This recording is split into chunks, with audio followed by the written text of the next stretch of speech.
Welcome back to Gallatin, Tennessee. We're on the campus of Volunteer State Community College for game two of the doubleheader. As you see the Lady Pioneers taking the field.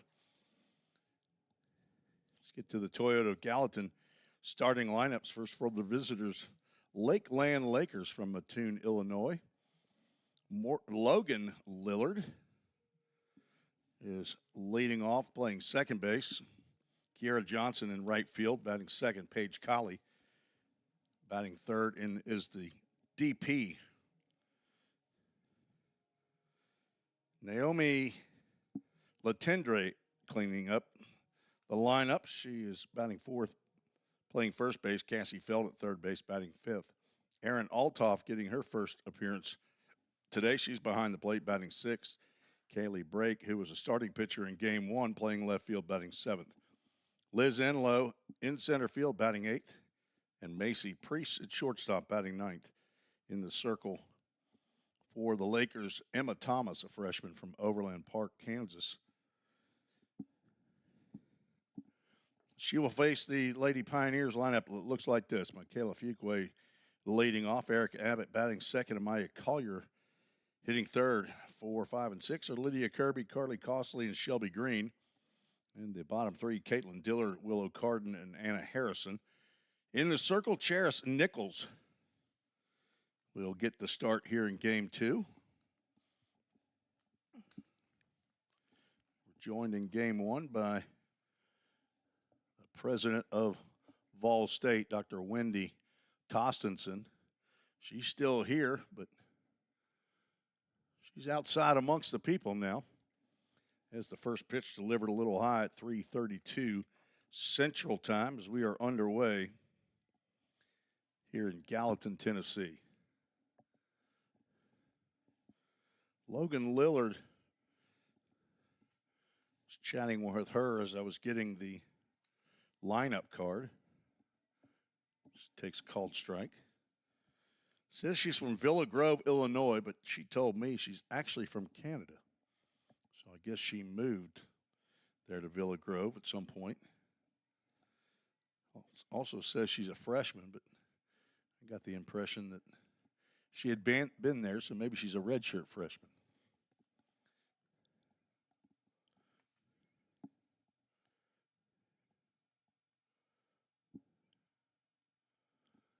One ball, two strike count to the leadoff batter here in game number two. A little slider misses outside.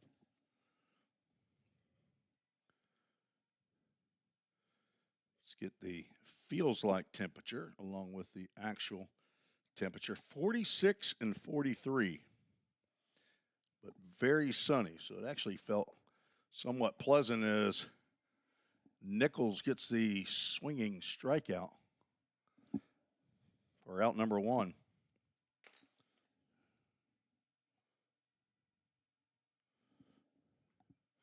VolState won game one, 5-4, very tightly contested game.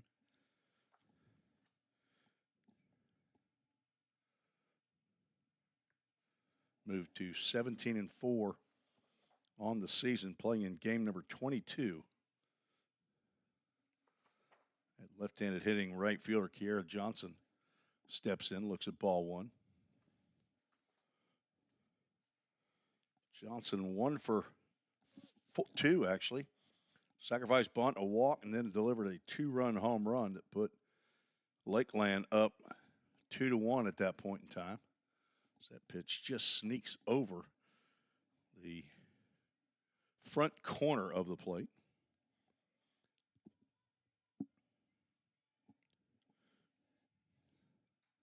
It's one high and deep out to right center field. Shelby Green, though, is over, and she'll make that catch. Not bothered by the sun on that one. A line drive in the seventh inning. Got right over her glove, but she was looking right at the sun. That put runners at second and third in that seventh inning with one out, but a fielder's choice on a hard ground ball to Amaya Collier at shortstop. She threw home to Lydia Kirby to get the lead runner out at the plate, which was the tying run at the time. That put runners at first and third, and then Brooklyn Levin, who went the whole way, got a complete game victory, struck out Liz Enlow to end the game. Swing and a miss there by Collie, the DP. She's down in the count 0-2. Wind picking up here in the second game. That U.S. flag in dead center field was limp during game one. Lakeland hit 2 out of here, though. That one's fouled off to the right side. Both went to right center field.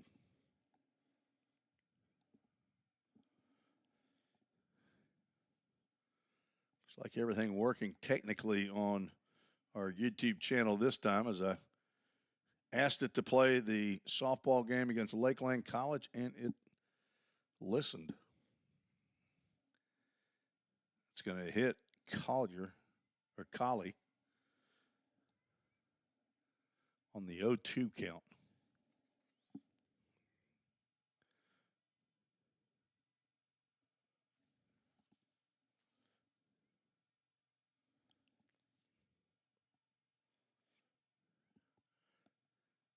Levin gave up 11 hits and 4 runs in game one. Slider misses to Latendre. Noemye, Noemye. Latendre, Letendre. Ball 2. To Latendre playing first base again here in game 2. She was 1 for 4 in the first game. Right down Broadway there with that one for Cheris Nichols. Nichols, a freshman out of Clarksville High School, Clarksville, Tennessee.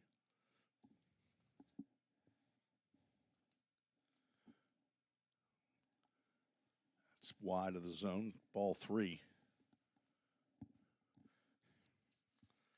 Athletic Director Bobby Hudson making an appearance here in the press box. No longer the presidential suite since Dr. Tossenson's not here. Somebody said it's kind of like Air Force One. Ground ball to Carden at third. Couple steps, dusts the ball off and throws over to Eric Abbott for the third out of the top of the first. No runs, no hits, no errors. There was one plunked batter left on base. Heading to the bottom of the first. You are watching and listening to VolState's YouTube channel. We call it the VolState Sports Network.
The demand for mechatronics professionals. Let's clear the count off. Somebody was excited to get to the next inning. Michaela Fuqua is standing at the plate. Here in the bottom of the first, takes ball 1. Fuqua 0 for 4 in game 1. Bet that hadn't happened much this year. Takes a called strike there on the outside corner. Tim Coffey is our home plate umpire. Woody Redfarron is out on the bases. Fuqua, a sophomore, played right field last year for the Lady Pioneers. This year as at second base. Shoot, if she came back next year, first of all, it'd be illegal, and second of all, she'd probably be catching. She's moving further into home plate. Saw her dad, Bo, before game one. He's sitting right behind home plate. They're from Decatur, Alabama. She went to Austin High School.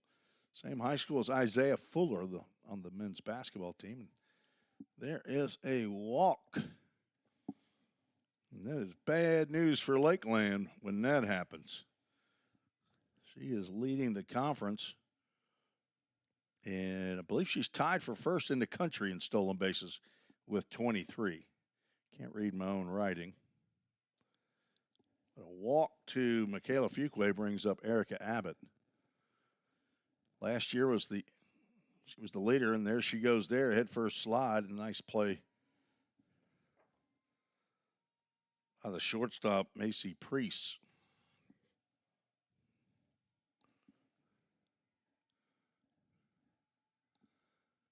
She's now at second base with nobody out and Erica Abbott at the plate. Abbott lets one go right down the can. Or called strike.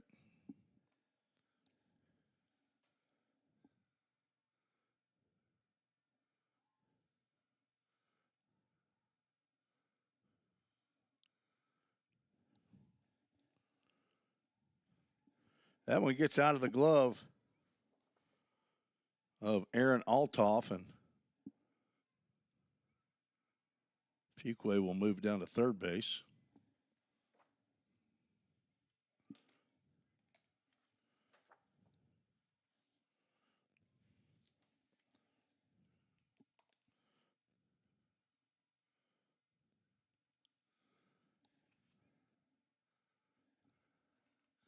Three balls and a strike. Emma Thomas out in the circle for Lakeland.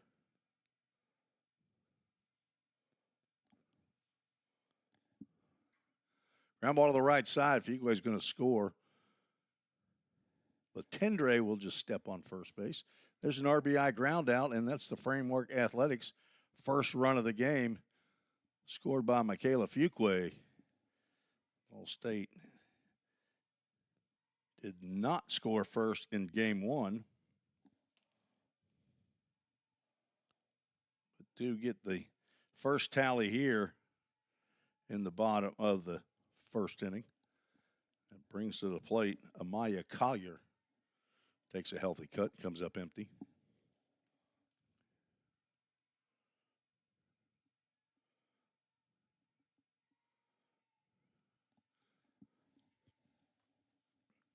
Collier was 1 for 3 with big 2-run single in the fifth.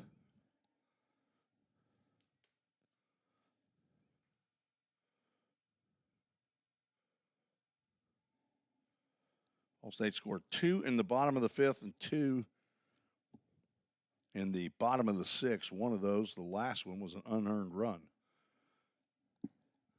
Popped up and out of play for strike 2.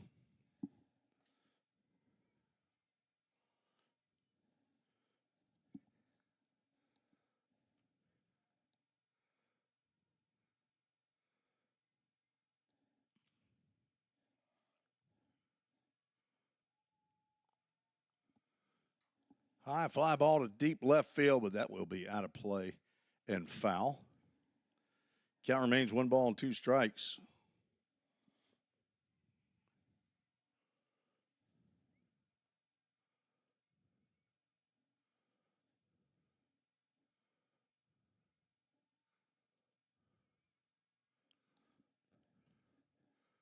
And the pitch, another foul ball.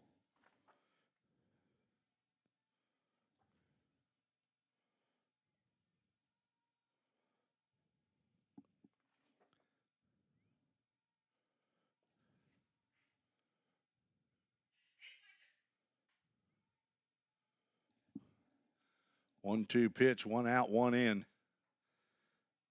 That is outside the zone for ball two. Kaylee breaking left field for the Lady. Say the Lady Lakers. Maybe they're just the Lakers. For Lakeland, Liz Enlow in center, Kiera Johnson in right. Ball three. Full count, Ministries full count. Cassie Feld at third, Macy Priest at short, Logan Lillard at second base, Noemi Latendre at first base, and Aaron Altoff behind the plate catching Emma Thomas, who has a full count pitch to Amaya Collier. He hits one to right field toward the fair line, and it's caught by Johnson for out number two.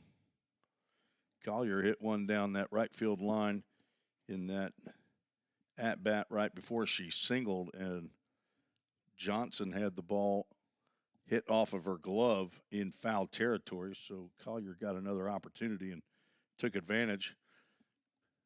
Grounded a base hit to right field, drove in 2 runs. Lydia Kirby at the plate. She is looking for her first long ball of the year. Looks at a called strike. Hit 16 big flies last year. Amaya Collier leads the conference and the team in home runs with 11. Lydia Kirby can go on a tear, but she has just not gotten hot with the big fly yet. She does lead the club in doubles with 10. That's second in the conference. And she is third in the conference with 30. Now 1 RBI, so she got a big one in the first game of the doubleheader. Now 2-1 count to the first team All-American last year from Alvaton, Kentucky.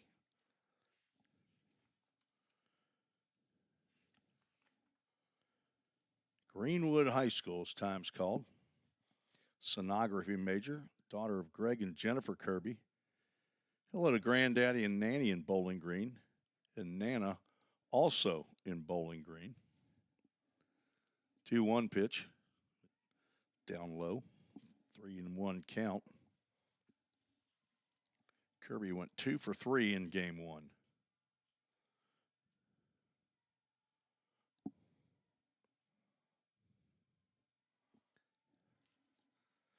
Emma Thomas in the circle, the third pitcher the Lady Pioneers have seen today. There's a pitch on the outside corner at the letters called strike. We'll see another Full Count Ministries full count. Go to fullcountministries.com. See all that the ministry's doing for baseball players. If you have a baseball player in the Middle Tennessee area in high school, they can play in a wood bat league in the fall. Fouled off to the right side. That'll get out of play. Since 2013, Full Count Ministries has had a freshman through senior wood bat league that has grown and grown and grown, and now it's grown so much that Birmingham, Alabama is now getting into it. They're not coming up to play. They're playing in their own facilities. Ball 4 to Kirby.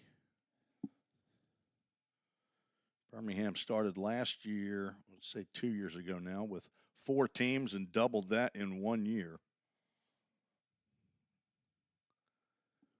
Thanks to John Smithson, Josh Carmen, and Reed Glover, folks now at Full Count Ministries. We use here for some of the games. As a matter of fact, my camera switcher I'm using right now is from Full Count Ministries. That's where I got my broadcast start in the summer of 2021 when I got asked to help broadcast the summer collegiate team that is the Full Count Rhythm. So some of that equipment we use here at VolState, they're happy to allow that to happen. As after broadcasting about 45 games in 60 days, I fell in love with it and had to find a place to continue doing that. The folks here at VolState welcome me. Now over 500 total broadcasts and over 280 for the Pioneers and the Lady Pioneers in baseball, basketball, and softball. Grounded foul by Carly Costley with 2 outs and a runner on. Count goes 2 balls and 2 strikes. Costley scored 2 runs in the first game, was 1 for 2. Had an infield single, stole second, and she ended up scoring what turned out to be the winning run. Tapper, that'll go foul. Costley's not necessarily trying to hit it hard. She's trying to place it. Cassie fell down at third base.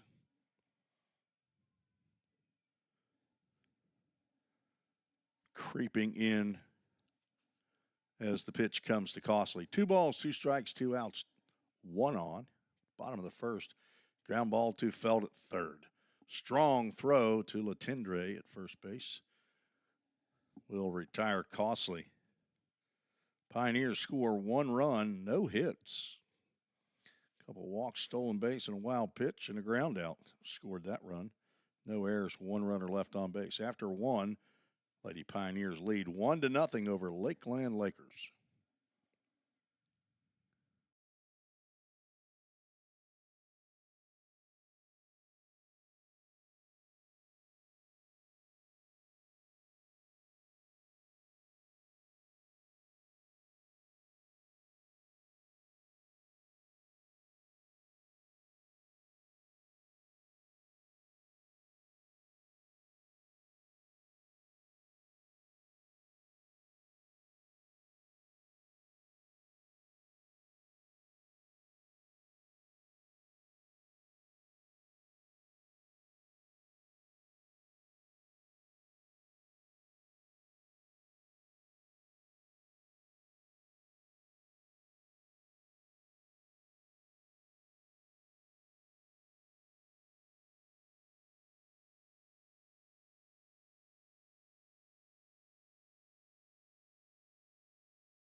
Cassie Feld, Aaron Altoff, and Kaylee Brake to face Cheris Nichols. She's hunting her 6th victory of the year. 5-1 record. This is her 12th appearance, 7th start. She has a complete game in 41 innings of work. A little bit of an unusual herky-jerky motion. She gets it done. Pours in a strike to Feld. F-E-L-D. Don't have a graphics here to show you how these young ladies' names are spelt. Miss Feld down in the count 0-2 now. Freshman out of Chatham, Illinois. Nichols tried to nip at that outside corner. A little wide. Feld had a big game 1. She had a couple doubles, a 2-run home run. She was 3 for 4.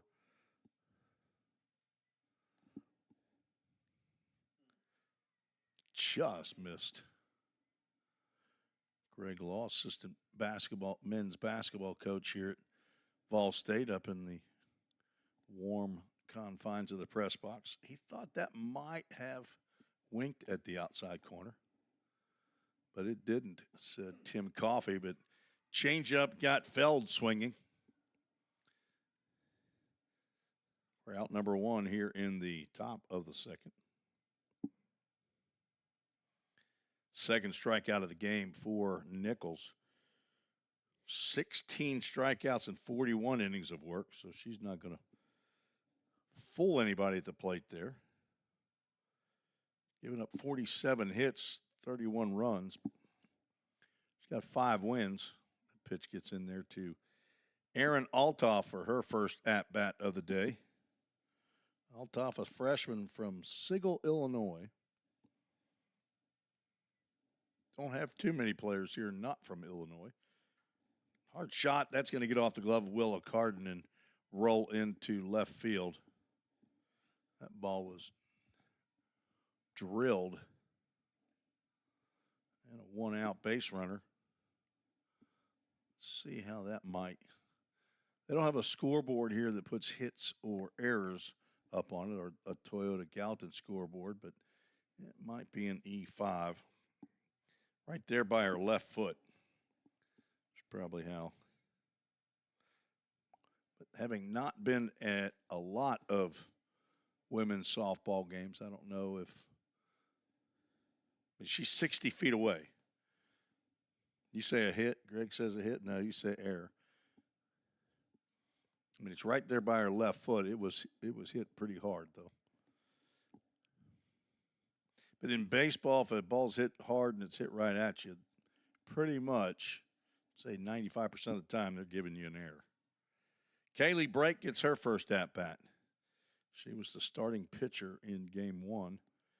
Pitched pretty well, as a matter of fact, too.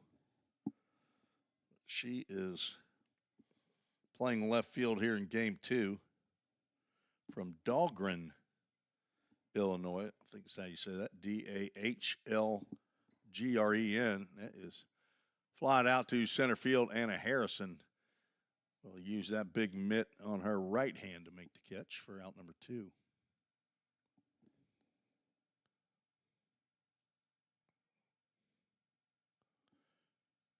And it's Liz Enlow's turn.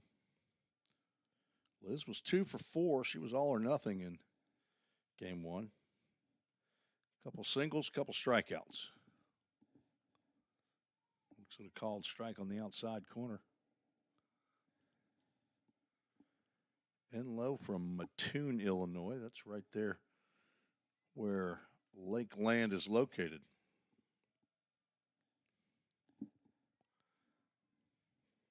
Swing and a miss.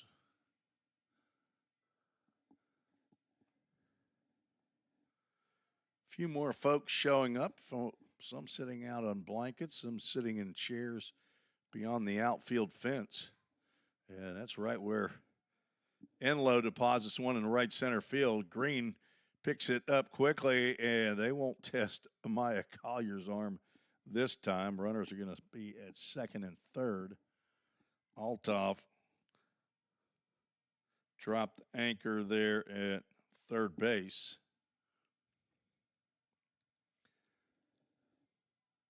And now Macy Priest, the shortstop, stands in. First hit of the game goes to Liz Enlow. She's now 3 for 5 on the day. Batted 7th in the order in Game 1. Batting 8th here is the first pitch to Priest. Misses. Apparently I'm not interesting enough. A couple of people have fallen off the broadcast. That's okay. I'd broadcast even if there was nobody, because these young ladies can go back and watch the game, listen if they like. We can provide the audio. The video is what they're really wanting to see. They want to see their swings. They want to see their throws, their pitching, fielding. Got a couple cameras going here today. Run 4 cameras for baseball. Maybe ultimately we'll be able to get to that. Picked on the outside corner, and down goes Macy Priest on a pitch.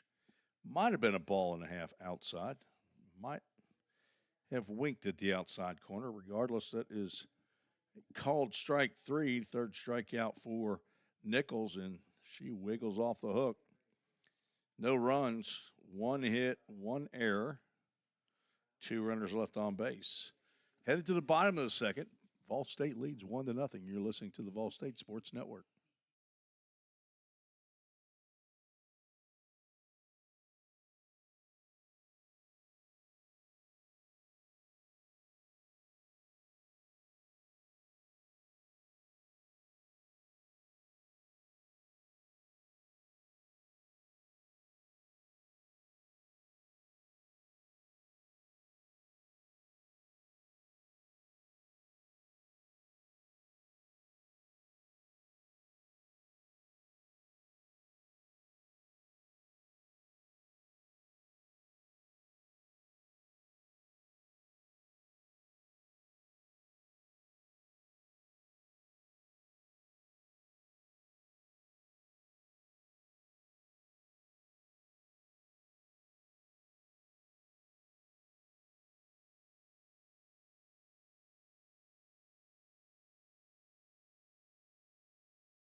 Ball State scored a run in the bottom of the first. Michaela Fuqua walked, stole second. Wild pitch to third. Ground ball by Erica Abbott brought her home, just in case anybody out there was wondering how the Lady Pioneers scored in that first inning. Shelby Green stands in, left-handed hitting right fielder from Milan. Some people might say Milan, but that's Italy. Milan's in West Tennessee. She went to Milan High School. Grounds one to the right side. That's going to hop up and get on the other side of Logan Lillard at second base. All right, we'll see what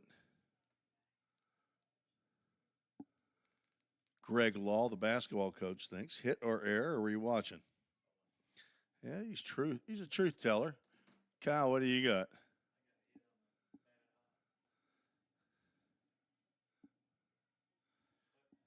Yep, that's one of those 50-50 balls, I think, as Caitlin Dillard stands in. She swings and misses. Her first at-bat of the day. Yeah, home team normally likes a hit. Probably is a hit.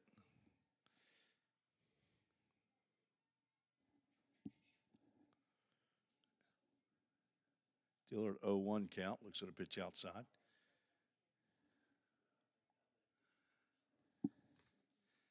As they say in the South, Caitlin Dillard, she isn't as big as a minute.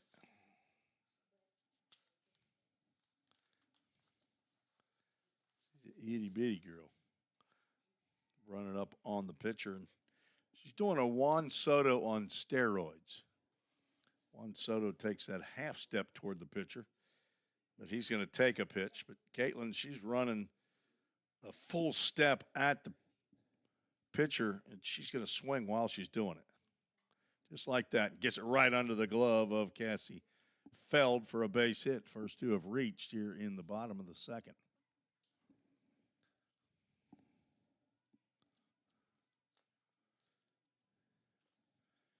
Dillard, freshman out of Greenbrier High School, Greenbrier, Tennessee. She's a Bobcat. Came in hitting .412. Picks up another base hit. And now Willow Carden stands in. Willow hits one sharply to first base. The only play that Latendre had was a step on the base. Both runners move up on the ground out.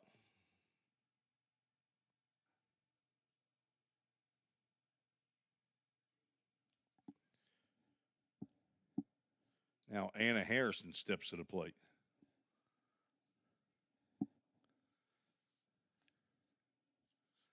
Squares around the bunt, pulls the bat back. Anna 1 for 2 in game one. She had an RBI in the sixth inning that tied the game. Squaring around the bunt and pulls it back again.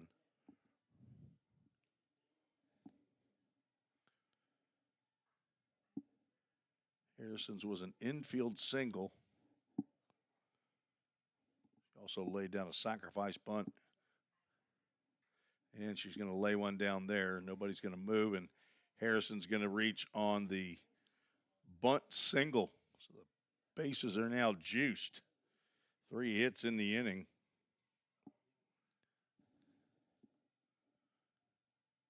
Harrison from Savannah, Tennessee. She's a sophomore. Came into the day hitting .423. Now back to the top of the lineup.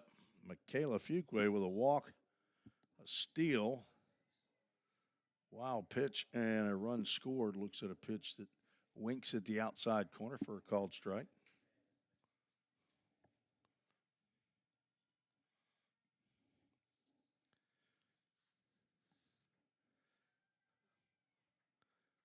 Like a pretty similar pitch called ball one.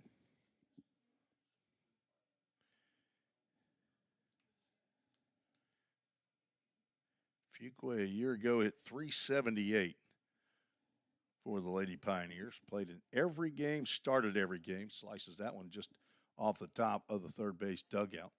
Down in the count, 1 ball, 2 strikes. I don't know, maybe a dozen of their games last year. I did an audio-only broadcast in a conference tournament, so I probably watched her play 10 games or so. She is not at all afraid to bat with 2 strikes.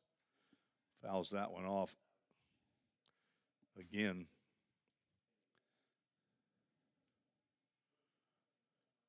The only player last year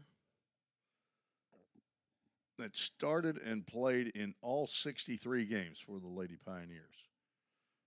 Led the country in stolen bases. Lifts one out to left field there, and she's just burned the left fielder. That should score 3. Michaela Fuqua is going to head to she will stop. Smart move right there as she clears the bases with a double. Went right over the head of Kaylee Brake. I think that she did that yesterday and hit an inside the park home run as she, I think, burnt the center fielder. And VolState now up. That should be, there you go. Get that other run up there. Whoever's handling the scoreboard. That's back-to-back hits brought to you by Hit After Hit. It's 4 hits in the inning. Lem Pilkington is, Abbott's going to lay that one down, and she's going to reach on the base hit. So back-to-back-to-back hits, and now 5 in the inning. Runners at the corners brought to you by Line to Line and Game Time Sports Field. Getting to use a lot of that green pencil in this inning. VolState scored their run in the first inning without the aid of a hit.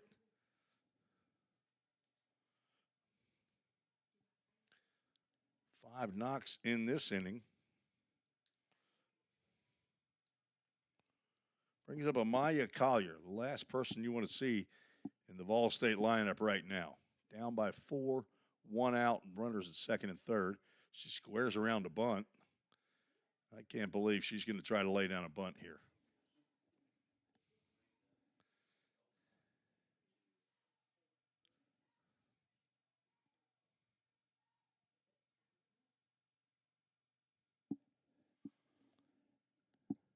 Fouled straight back. I think Collier normally wears, what number does she normally wear? 29. I was going to say, it looks funny with that 4 on the back, although I've not seen a lot of their games even this year, so I'm not as familiar with Amaya Collier. I do know she can hit the ball hard. She smoked that one, gets all the way to the wall, and she can fly. She will stop at second, and it's another dudette double off the bat of a Lady Pioneer. And the VolState now leads 6-0. Collier picks up 2 more RBIs. She had 2 in game 1. That puts her at 43 RBIs for the season. Leads the conference in that category, and that brings up Lydia Kirby. She squares around the bunt. And throw down to third base. She's just going to go on into left field. There's another run scored. Right now, an unearned run. But it's a touchdown, and that's the extra point. So give Collier a stolen base and an E2 that allows her to score.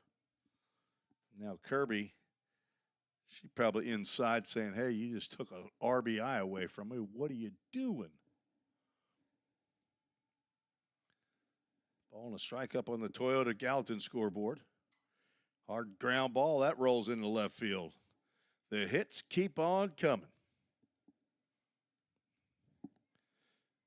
And the 9th batter to come to the plate, Carly Costley strolls up, grabs Lydia Kirby's stick. She'll throw it back to Wes Buckner, the manager for the Lady Pioneers. And there's going to be a conflab in the circle. You knew it was going to happen. Girls like to talk. Wonder who they're talking about. I'm not paranoid. I like to sit in the corner. Well, when the team huddles up, do you think they're talking about you? Yeah, then you might be paranoid.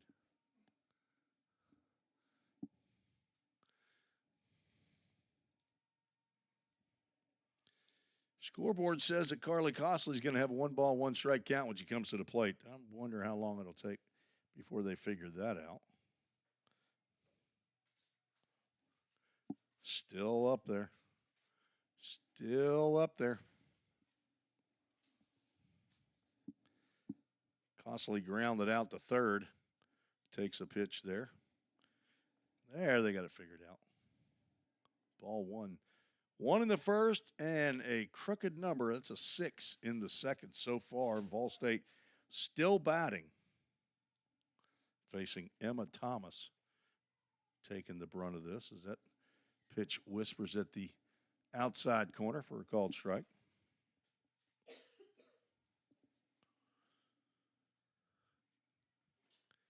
Don't think I see anybody. Well, I know I don't see anybody in the bullpen. Doesn't mean there's not somebody down in the bullpen, but if they are, they're crouched down low and they're not warming up. If they are, they need to pick a better warm-up routine because that's not going to get it done. 2 balls and a strike, 1 out. That ball's down low. Kirby on at first base with a base hit that would have scored Collier. Would have given Lydia Kirby an RBI, but there's a ground ball that will roll foul. Gloved by Feld just as it got into foul territory. Full count, Ministries full count to Carly Costley, the 9th batter to come to the plate here in the first. 5-4 was the score of game 1. VolState was down 4-1 and then 2 in the 5th, 2 in the 6th for a comeback victory. Go to 17-4. That's right to Feld. She bobbles, will go to second base for out number 2 to get Kirby. Costley reaches on the fielder's choice. And now Shelby Green will bat for the second time in the inning.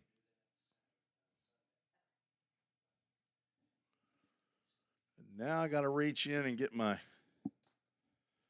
white out. When you bat around, that messes up a score sheet. But when it's the home team, you don't complain about it too much. Green looks at a called strike.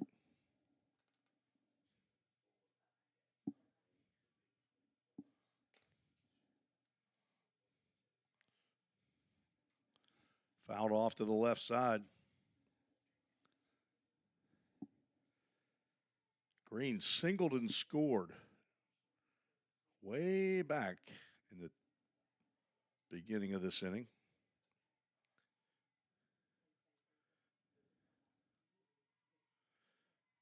She scored on the bases clearing double by Michaela Fuqua as that pitch misses high. Fuqua with the bases loaded hit one over the left fielder's head. Kaylee Brake, she ended up at second. She was driven in by Amaya Collier.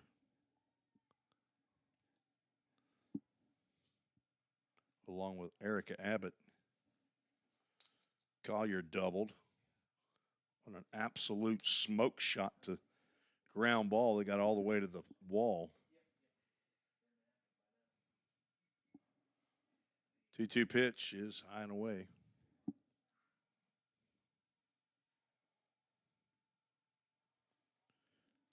Collier scored on an error, but it is an earned run now since Kirby's single would have driven her in anyway. So all these runs are earned, and there's ball 4. Green reaches for the second time in the inning. Third walk of the game.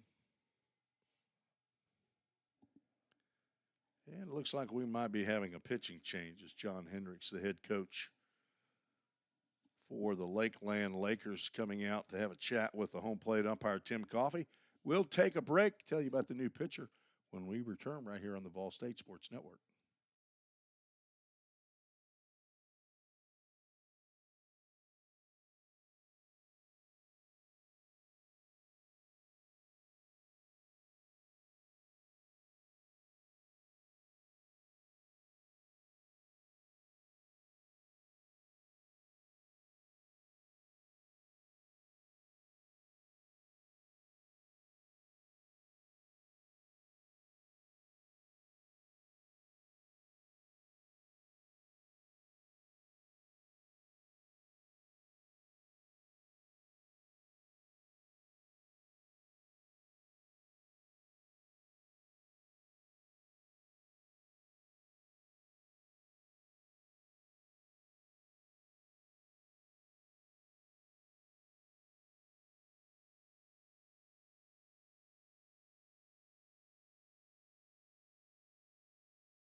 New pitcher in for Lakeland.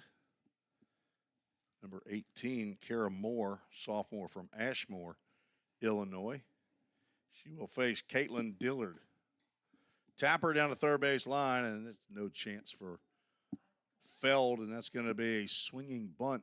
The bases are loaded off the first pitch to Caitlin Dillard. She's 2 for 2 in the inning. Shelby Green moves down to second base. Carly Costley is at third. That brings up Willow Carden. Grounded sharply to Latendre at first. Was retired. Moved Shelby Green and Caitlin Dillard over to second and third. Anna Harrison's bunt loaded the bases. But then Michaela Fuqua ended it. Ground ball to the right side. Carden is finally retired as Logan Lillard bobbled that, but had enough time to pick it up and throw onto first base. And that will finally retire the side as VolState sent 12 to the plate. Scored 7. I've got 7. Let's see, I think. Like I said, scored 6. Scores 7-0. We'll go back and erase that later. A whole bunch of hits. 2, 4, 6, 8. Who do we appreciate? There was one error in the inning and 3 runners left on base. 7-0 is the score. We'll be right back for the third inning on the VolState Sports Network.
Tim Reese on the VolState Sports Network as we move to the top of the third inning.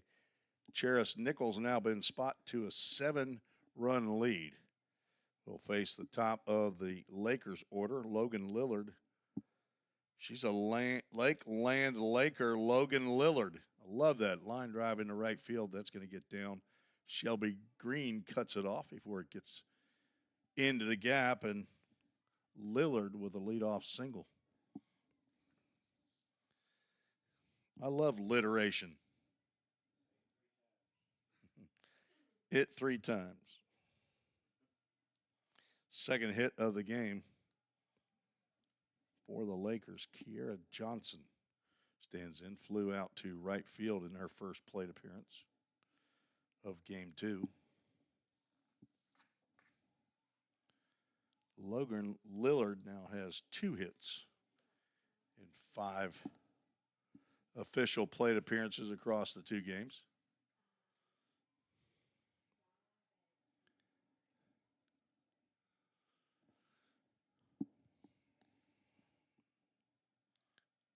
Freshman from Brimfield, Illinois. Johnson came in hitting .263, at least in the first few games. Flied out to center field, Anna Harrison over, and she'll make the catch. Extremely good defensive center fielder. Anna Harrison used a lot last year as a pinch runner, but also a defensive replacement late in a game.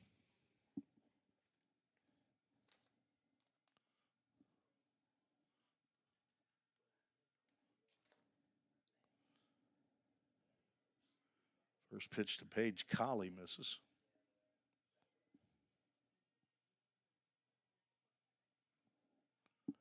She was hit by a pitch on an 0-2 count in the first inning.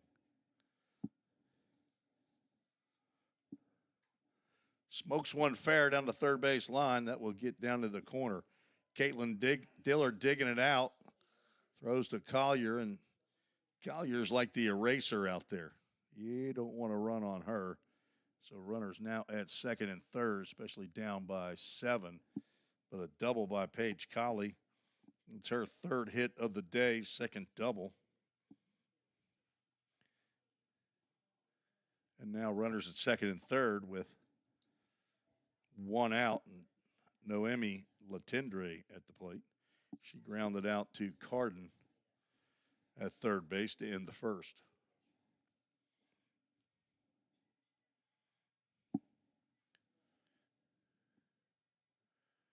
Noemi is Canadian, eh? From Drummondville, Quebec.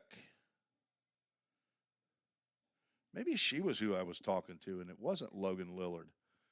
High fly ball to deep center field. That field is not going to hold that one. That is high and over the second fence. Let's see if that is, in fact. That's who I was talking to. It wasn't Logan Lillard. It was Noemi Latendre. She is from Quebec.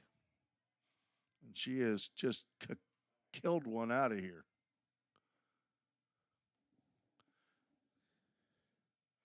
A 3-run bomb. And she is a sophomore. That's what I thought.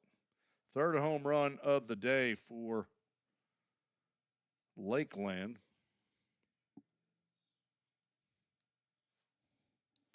It's the 10th home run given up by Cheris Nichols. Not in this game. That might be a record. But on the season.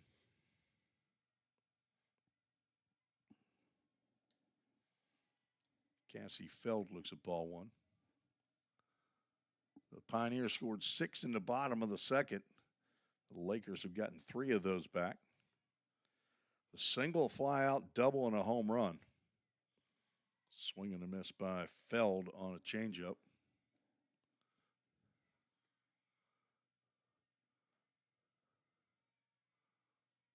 Latendre in the first 8 games was hitting .342. That was second on the team.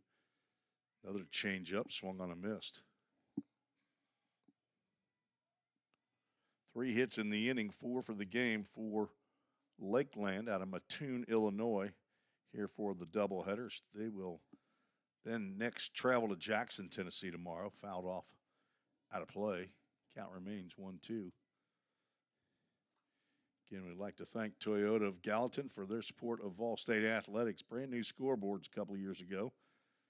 Not only here at the Nichols Softball Complex, but up at the Tim Garrett Baseball Complex across campus, the baseball field, and inside the Pickle Field House at the Richard Moore Gymnasium. Very much needed. I know it was at the baseball complex. Had the old Ron Hibbard Toyota sign up there. 2-2 pitch, swung on and missed. Another changeup gets Feld. She's now 0 for 2 with a couple strikeouts in this game. 4 strikeouts for Nichols, and now 2 outs, nobody on in the third.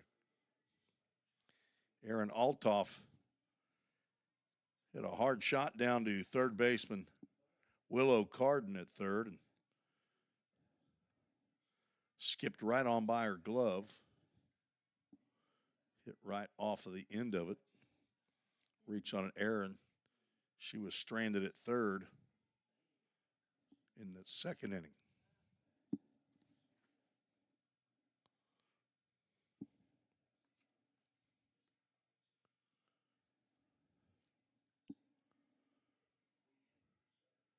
I don't have the stats up for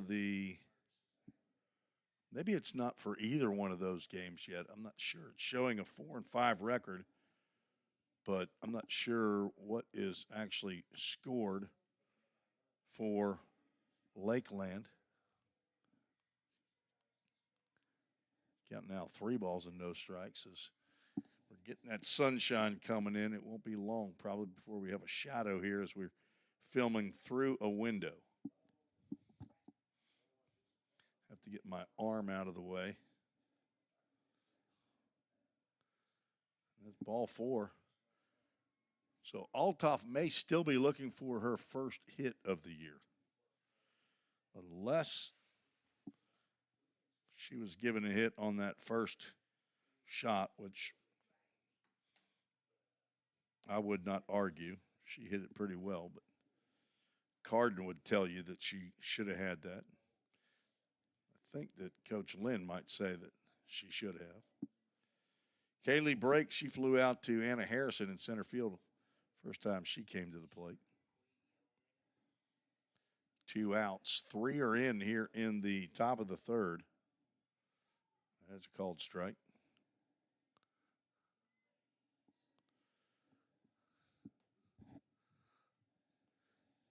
Sun setting. It sets in the west here in Middle Tennessee, too. I don't know where you are listening from. You might be listening in Canada. I think it sets in the west there as well. I'm no meteorologist, but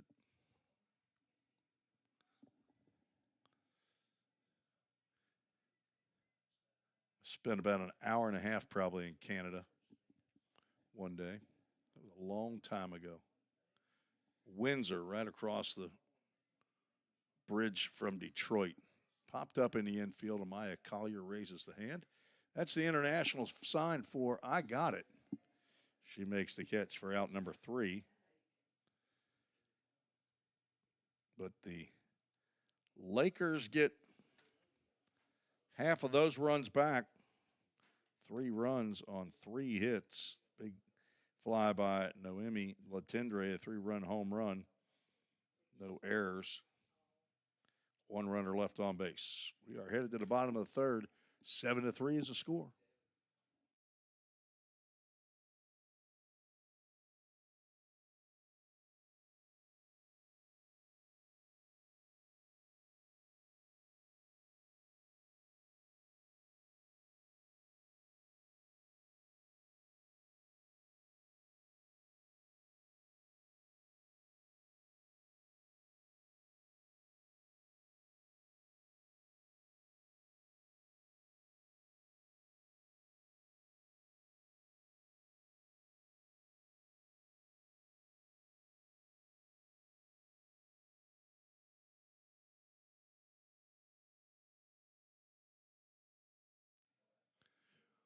Welcome back to Volunteer State Community College. We move to the bottom of the third inning. Vol State will send 9-1-2 to the plate to face Kara Moore. Came on in relief of Emma Thomas, who finished with 1 2/3 innings, 7 hits, 7 runs. They were earned, walked 3, faced 15 Lady Pioneer batters. Kara Moore now out for her first full inning. First pitch swinging, Anna Harrison, and grounds 1 to third base. And Feld can't handle that one. That'll be an E5. You pretty much need to field that cleanly. Otherwise, you don't have a chance to get Anna Harrison. Second error of the game. Michaela Fuqua, she had a bases clearing Dudat double last time she came to the plate. Dudat Communications supports Vol State Athletics. Craig Sinnard and the team over at the industrial complex where Framework Athletics is located. Not only a friend of Vol State Athletics, also a friend of Full Count Ministry. But he designed and made a beautiful circular sign up in the baseball press box that I love looking at when I go in there.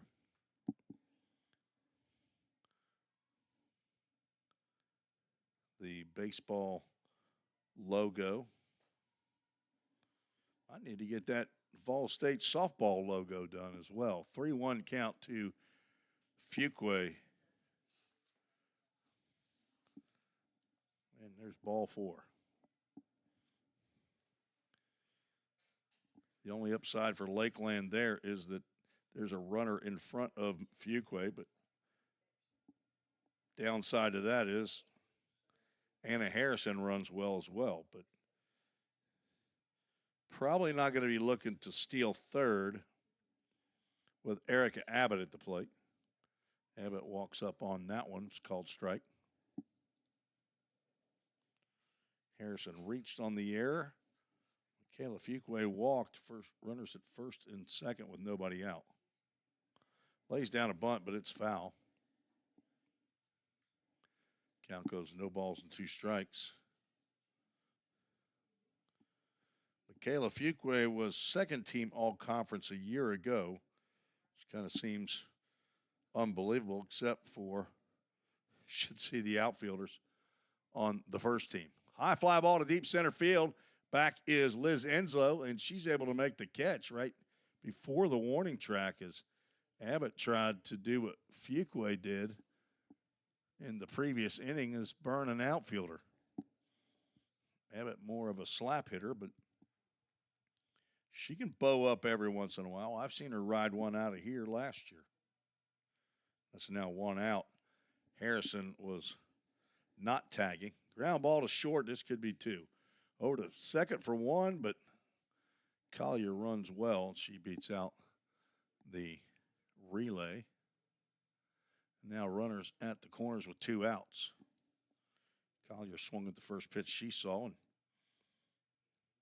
hit into the fielder's choice.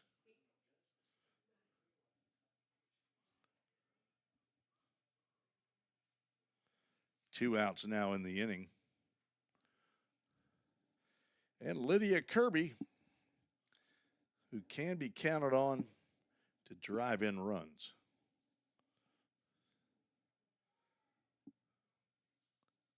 Called strike as Collier will take second unopposed. Kirby taking the pitch so she can put 2 runners in scoring position. Lydia picked up an RBI in game 1. Single and 2 plate appearances in this game. Walked in the first.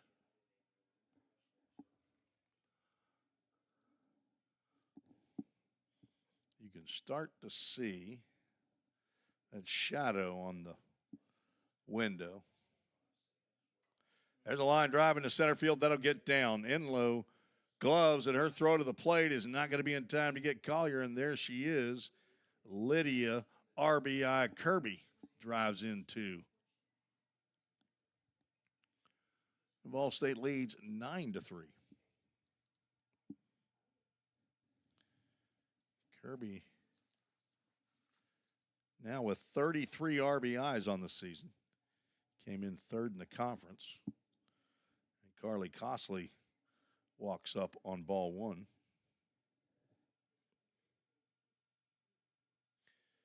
Kirby's 2 for 2.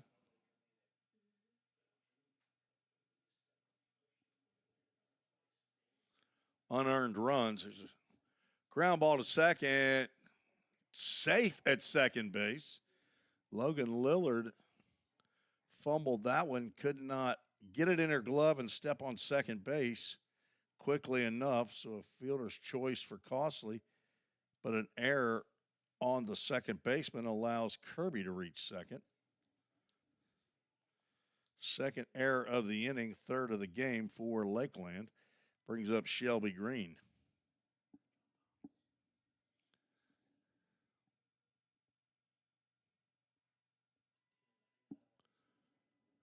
Green has a chance to drive in some runs. She's 1 for 1 in this game. Single scored and a walk.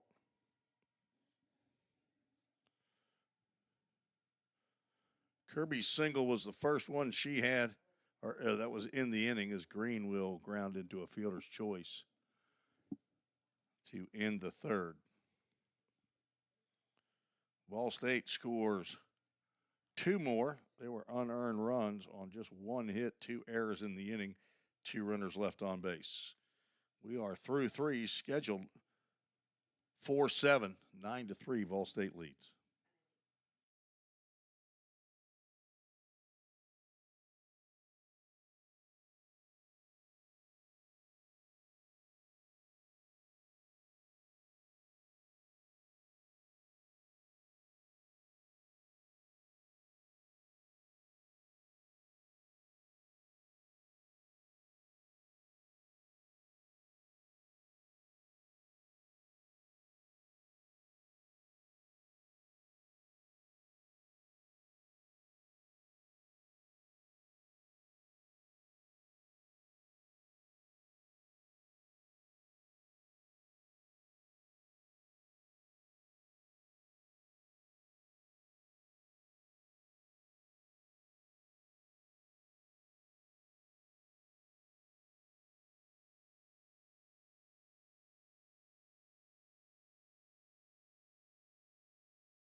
Heading to the top of the fourth inning. Sun shining in the press box here. Glare off of the window causing a little bit of problem. See, yeah, both of the views are obstructed a bit, but hopefully you'll still be able to watch the game.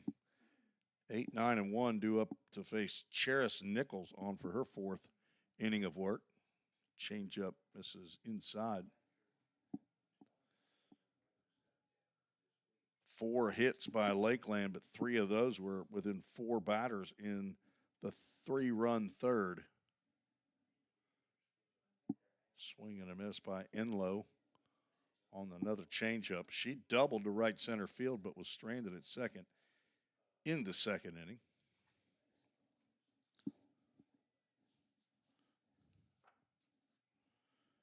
Enlow 2 for 4 in game 1.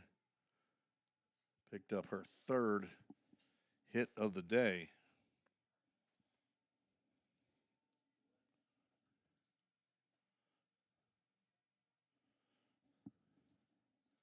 Had 1 hit in her first 6 games. Lays down a bunt, but it goes foul.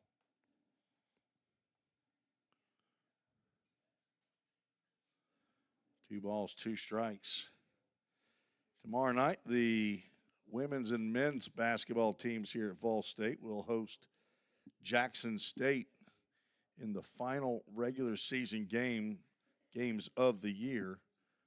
I think with the win, the men will finish in second place in the conference, popped up and straight back. I think they'd be in a tie with Walter State, and they win the tiebreaker with Walter State, having defeated the Senators 2 games. It's kind of fun to say, isn't it, John Thomas? I don't know when the last time VolState defeated Walter State in basketball, so I just struck out the batter there. 2 games in a season. Popped up down the left field line. Over is Caitlin Dillard in fair territory. She makes the catch. For out number 1, Enlow retired. VolState men's basketball is having a historic year. I know in the last 4 years it's not even close. They might have tripled, as a matter of fact. They might have more wins this year than they had in the previous 3 years combined in the conference. Macy Priest, I'll have to check that before I broadcast the conference tournament with cohort owner of Game Time Sports Field. Game Time Sports Network, as that ball singled into center field. Jay Harper. Jay Harper and I will call the women's and men's basketball tournament beginning next Friday at noon.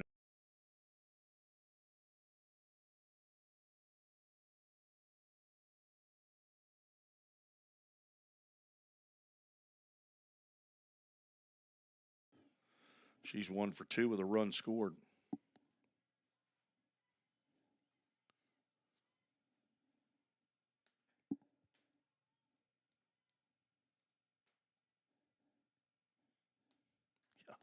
Fly ball to deep right field. This could be a problem. Shelby Green on the track makes it the catch for second out. Normally those balls have been going out of here. Wind is blowing that way, but maybe that ball was pushed closer to the fair line than to the outfield wall.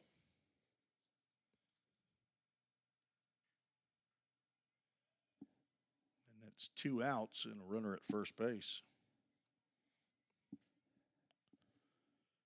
Brings up Kiara Johnson, who's 0 for 2, a couple fly outs.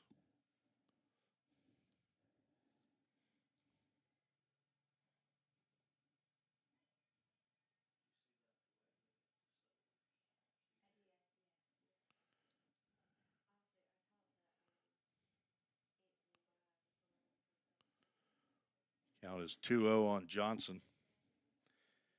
Had a home run in the first game.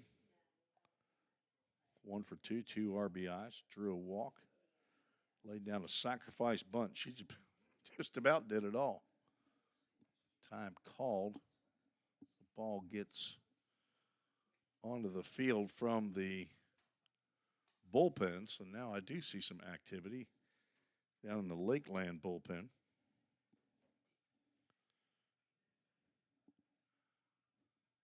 Two outs here in the fourth. Jairus Nichols delivers a changeup that's down. 3 balls and no strikes to the Lakers right fielder.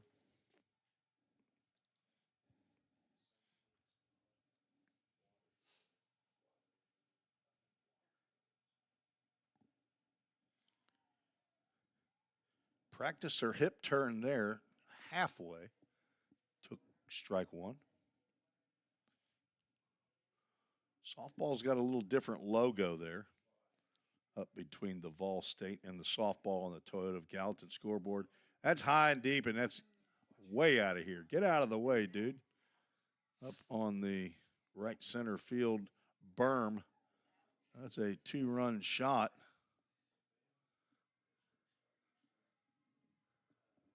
And a 2-out home run. Garrett Johnson with her second big fly of the day. Drives in Macy Priest.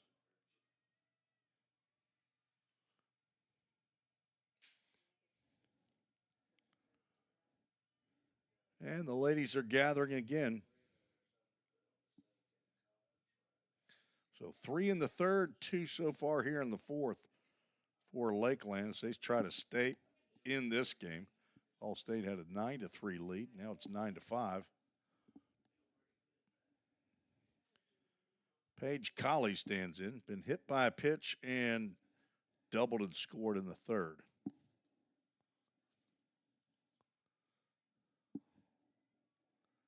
Jairus Nichols delivers that one down in the dirt. Colley, a sophomore from Sycamore, Illinois.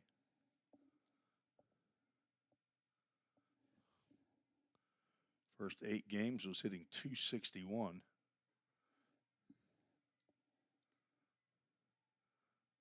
Six hits, 2 doubles, a triple, 5 RBIs. Batting in the 3-hole for the second straight game was 2 for 4 in game 1. That's a pitch on the outside corner for a called strike.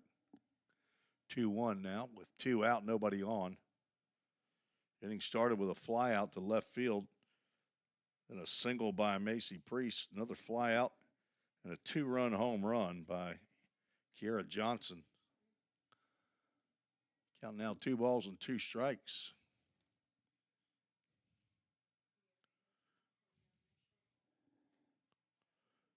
And the deuces are wild here in the fourth. 2 balls, 2 strikes, 2 outs, 2 in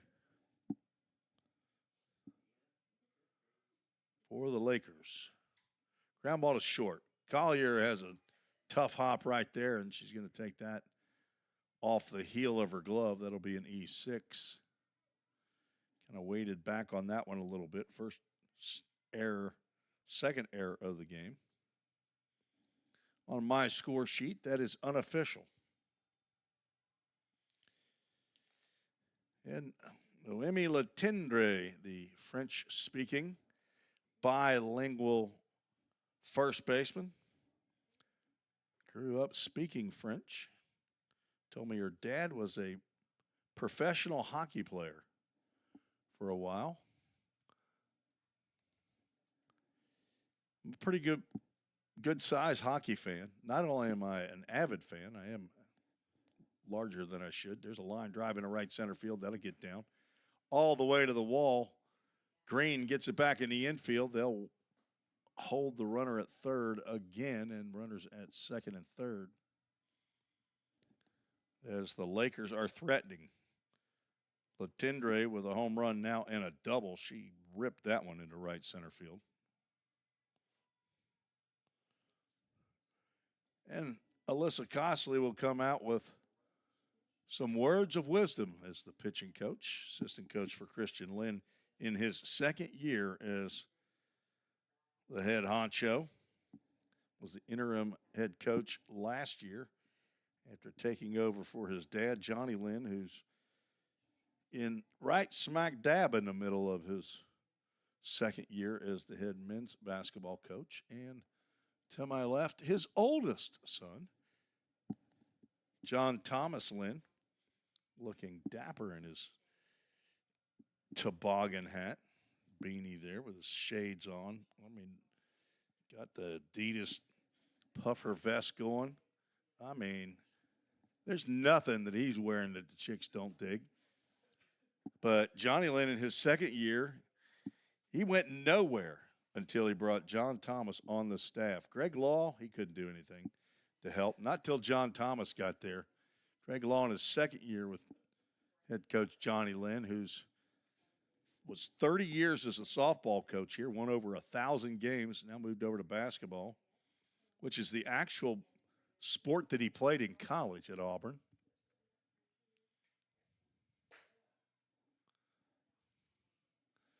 So finally, because, you know, it was really hard for him to play girls softball, popped up into shallow center field. Anna Harrison has a tracked, and she's going to make the catch for out number 3.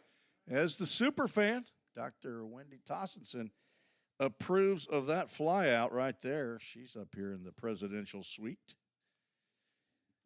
Did not bring Taylor Swift with her because Kansas City Chiefs and Taylor Swift got nothing on VolState. As we move to the bottom of the 4th inning, 9-5 is a score.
Bottom of the 4th. Caitlin Dillard just goes ahead, and as soon as we go back live, she says, all right, it's time to hit.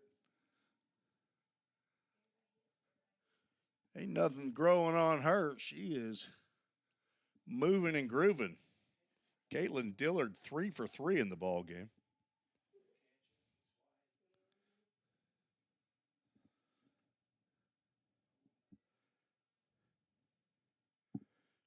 Willow Carden not batting here. Get out my I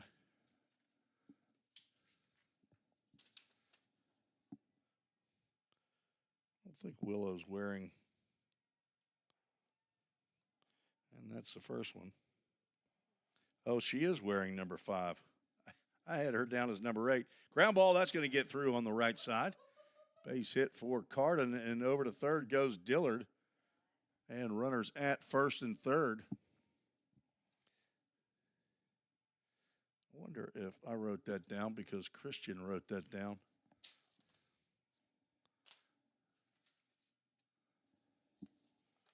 He did. Okay. She normally wears number 8, so that's what threw me off. I thought maybe there was a pinch hitter, but looked like her. Ground ball off of Feld over to the pitcher, throw to the plate, not in time, and a throw to third is going to allow everybody. So there's a good bit going on in that one, and it all resulted in a run for the Lady Pioneers. So Caitlin Dillard goes to third on the single by Carden, and then an E5 again allows Harrison to reach. Carden moves over to third. And the head coach for Lakeland, John Hendricks, coming out having a chat with our home plate umpire, Tim Coffey. That gives me time to clean up my score sheet. Spinning plates, folks. Spinning plates. I think we're going to get a new third baseman out of this is what's going to happen.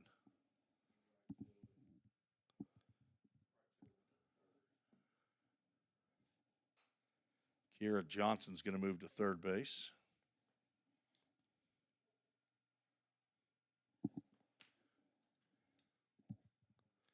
That's tough. I've had that happen to me in the middle of an inning. That is not a fun event to occur for a coach to pull you out in the middle of an inning. My story is, and it's the truth, the reason I got the start in the game in the first place is because the original second baseman had double vision. He had blurred vision. After I made 2 errors in the first inning, the coach looked over to the kid and said, "Hey, how well can you see now?" And Rick Reynolds said, "I'm okay." And he said, "Get Reese out of there." So there's the end of Tim Reese's Babe Ruth regional tournament up in Rhinelander, Wisconsin, back when I was 15 years old. Rick Reynolds, one of my best friends, we talk about that all the time. He ended up playing at Cumberland Junior College for a couple of years and then went up and played at Xavier, Cincinnati, our hometown, for one. Now he's an insurance salesman. Nobody likes insurance salesmen. It's kind of like an auditor. They like to say no. So no RBI to Anna Harrison as Caitlin Dillard came in to score. Just in case you're scoring at home. Michaela Fuqua at the plate. Light day in the hit category for Michaela. She did have a bases clearing double. Looks at one right down Main Street there. Around here that's called Gallatin Road or Gallatin Avenue or Nashville Pike or 31E. Slice down the left field line. That's going to get past the new third baseman and throw to the plate. Nice slide there by Anna Harrison as she rolls over. If she was a van, that would have been a rollover wreck right there. 2-run double by Fuqua. Might be a single, probably. But 2 runs batted in. She moves to second on the throw to the plate as Carden and Harrison score. One of those is unearned. Erica Abbott stands in. She is a cool customer.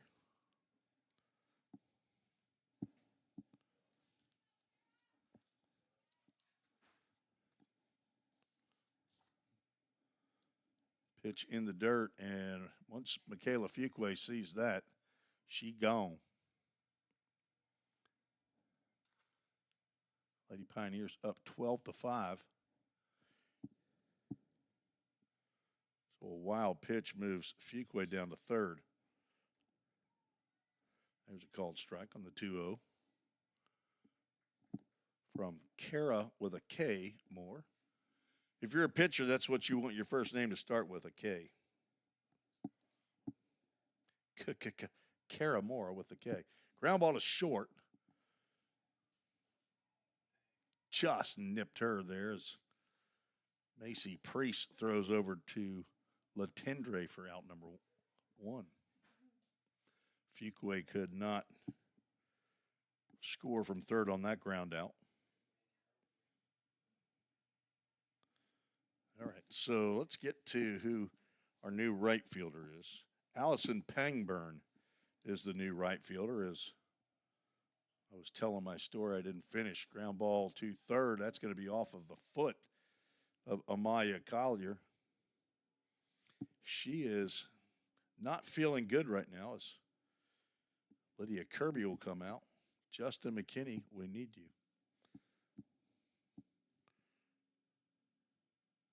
All-world trainer. He's coming from the first base side of the field. Nicholas Burge, the intern from Cumberland University, coming from the third base side, and Amalia Collier is having trouble standing on that left foot.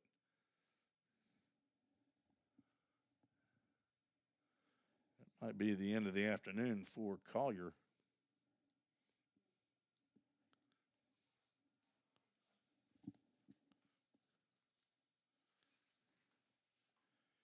Collier, the sophomore transfer from Central Arkansas. She's from Russellville, Kentucky.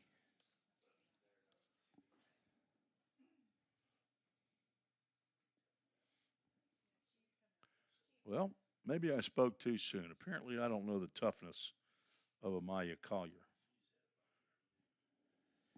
I think here's what Justin McKinney, the 12th year all-world trainer. This is his go-to, I think, and he might have got this from High Point Health Sumner with Ascension St. Thomas. John Thomas, you know what it is? Hey, rub a little dirt on it. I think that's what he said. Hey, rub a little dirt on it. You're going to be okay. She took a pretty healthy swing there on 0-1, fouls it straight back. I think she's going to be fine. She's hunting RBIs as well, and there's one standing out there, Michaela Fuquay, with one out. All she's got to do is lift and separate. She does, and you can kiss that one. What? Get away from my truck. The Toyota Tundra out there in left center field as Amaya Collier has just gone big fly, and she's limping around the bases. When you hit it that far, you don't have to run hard. That's what you need. Amaya Collier need a little pain on that front leg every once in a while. I mean, that was a deep fly hitting up in the tree in left center field. I wonder if there's a name for that tree. That is her 12th of the year. Picks up 2 more RBIs.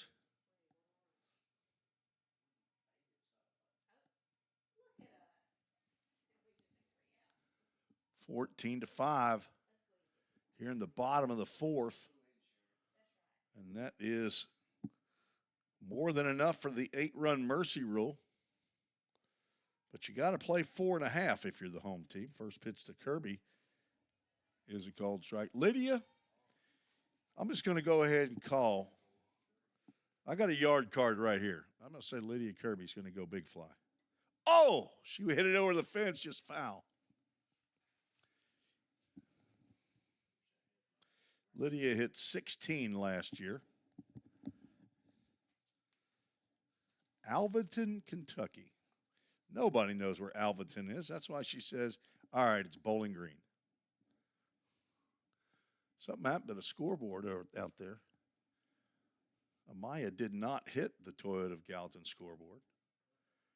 But it was not being operated. 1-2 pitch. Okay, I lost my yard card. Backhanded, gloved, finally thrown, not throwed over to first base. And there's another errant throw. Kirby reaches, and I lost my yard card. Second error of the inning. Still only 1 out. Carly Costley steps to the plate. I'll have to ask her what she draws in the dirt there before every at-bat. And the split grip. Squares around the bunt. Pulls the bat back, but Tim Coffey says that was a strike. 5 runs have come across here in the 4th inning.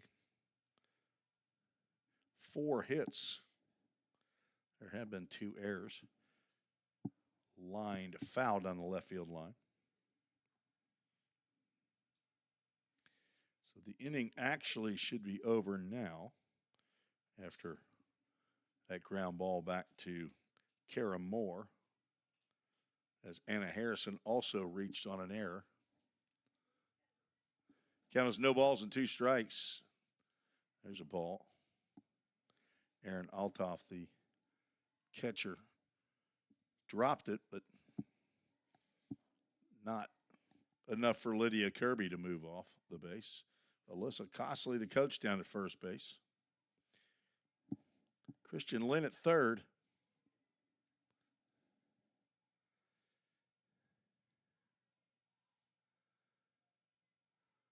Looks like Christian Lynn's walking away.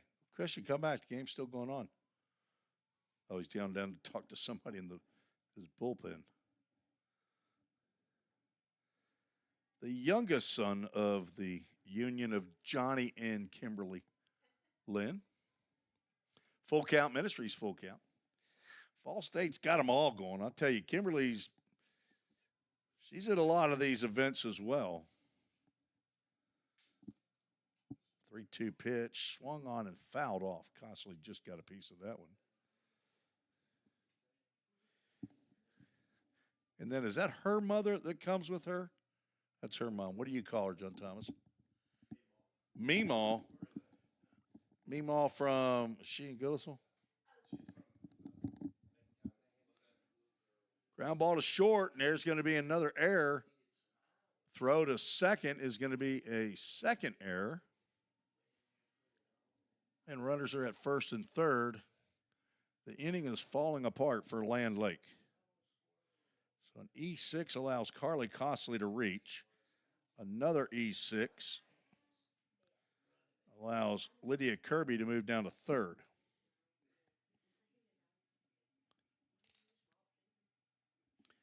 Again, I am not the official scorer. I just play one on TV. 1 out.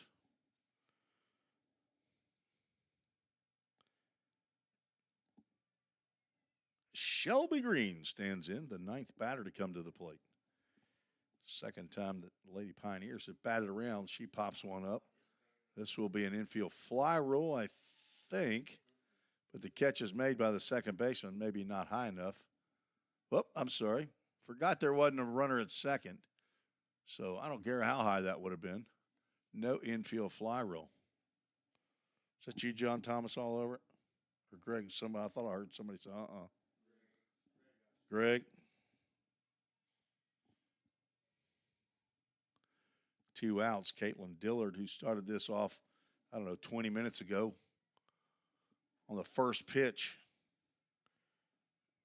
Ground ball single up the middle. Got a 5-run rally started.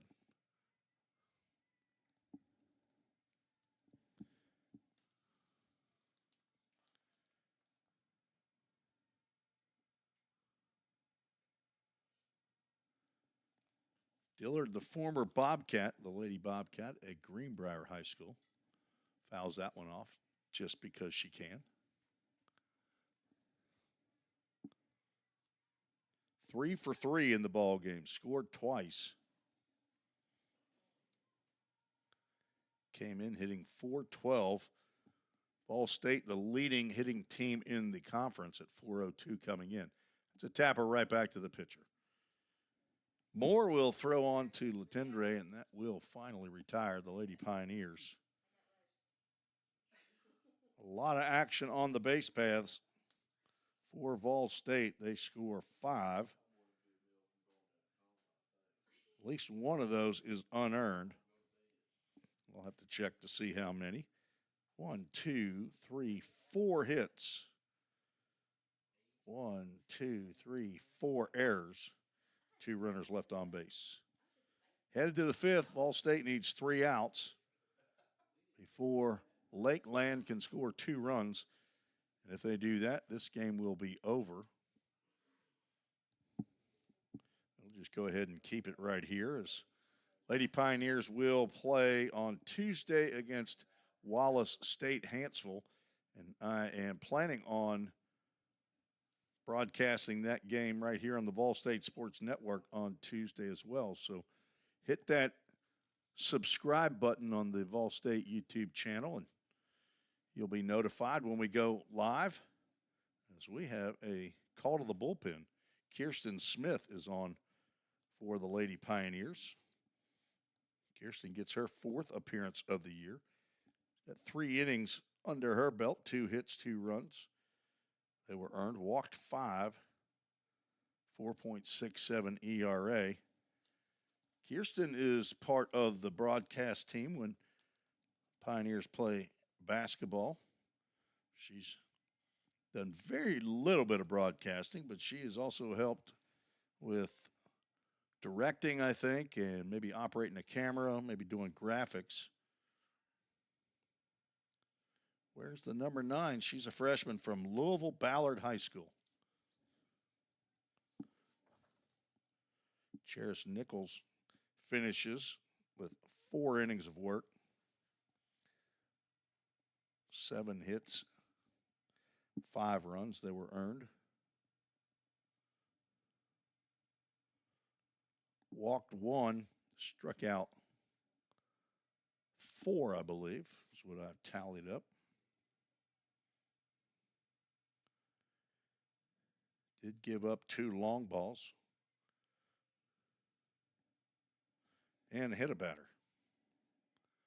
First pitch to Aaron Altoff misses. Again, it's an 8-run rule in ladies college softball. 8 runs after 5. Athletic Director Bobby Hudson had to school me on the number of innings. I thought that in a 7-inning game, it might be 4, but he says, no. You can't get out of this that early. 2-0 pitch right down Main Street for called strike. Altoff reached on an error on my score sheet. It might be a single on the Lakers score sheet. Also walked. Now she's going to get hit by a pitch. One more at bat. She's going to have a royal flush. And she's done it all. Been on base every time. I guess you need 5 cards for a royal flush, so. I think Kirsten's strategy might be to put 2 on. Let's see if we can get the first triple play of the year.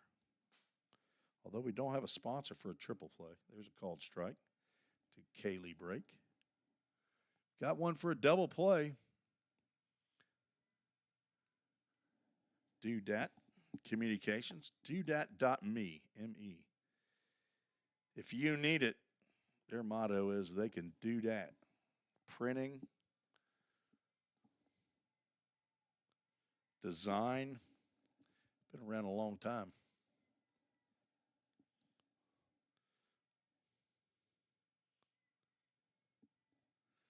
All right, so we have some changes here. Carly Costley has come in at 3rd. Erica Abbott, the first baseman, has moved over to short. Willow Cardin's now at 1st. And it's Ollie Oxenfree, I think. Pitch is high. Let's see if our outfield has changed. Now we got John Hendricks coming in from 3rd base. He's going to probably put a pinch runner on for Aaron Altoff. And that is, I believe that is 24. I think we saw her in game 1. Faye Brill, who's left fielder, is going to come in and pinch run for Aaron Altoff.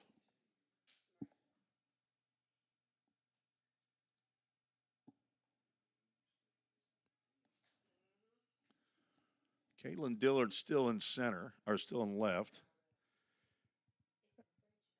Anna Harrison still in center, and Shelby Green still in right. So Maya Collier has come out of the game after being injured after she fouled that ball off of her foot. And we'll have a full count Ministries full count to Kaylee Brake with Liz Enlow on deck. Ground ball in between short and 3rd. Dillard fumbled that. Throw to 3rd base is not in time. That'll be runners at 2nd and 3rd now with nobody out.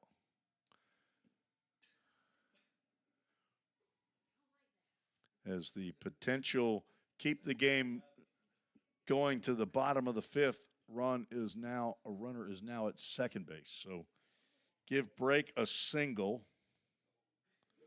Move her to second base on the error by Dillard.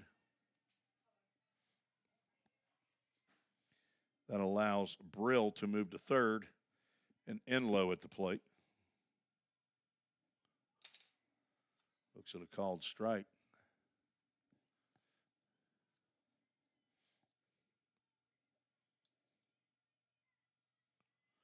Eighth hit of the game for Brake.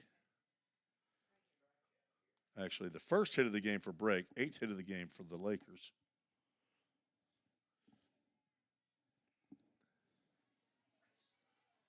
And Smith ahead in the count, 0-2.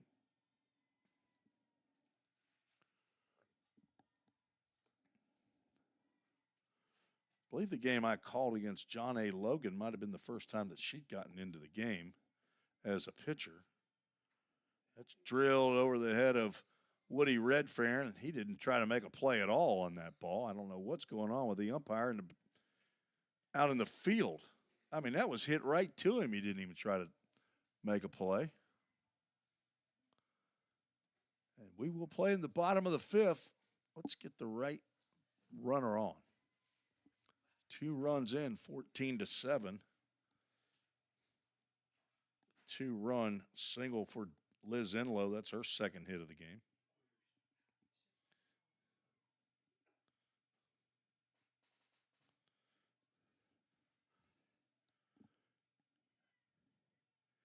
And Macy Priest, the 9-hole hitter, stands in.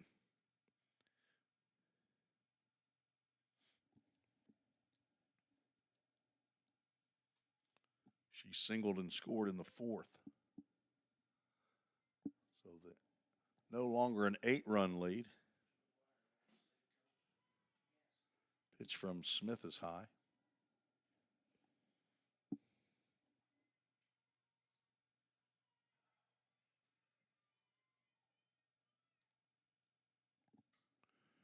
Line drive out to left center field. Nice sliding catch by Anna Harrison on her knees for out number 1. Harrison shaded over to left center field. She got in the right spot. That brings up the leadoff batter, Logan Lillard, who's 1 for 3 in this game.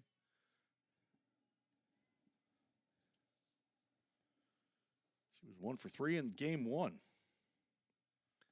Also hit by a pitch.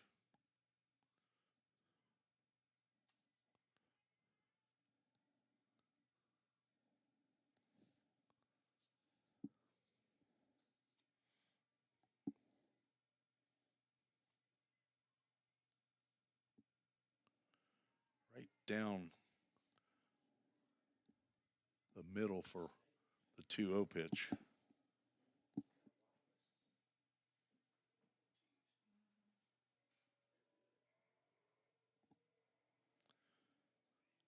Just inside. It goes 3-1.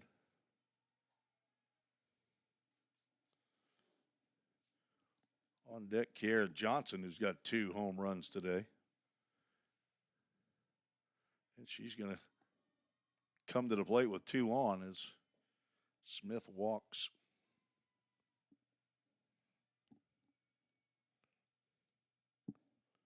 Lillard. These thin pencils that I use, apparently pressing way too hard. I don't know how much I've snapped off today. That pitch gets by, and both runners will move up 60 feet on the wild pitch.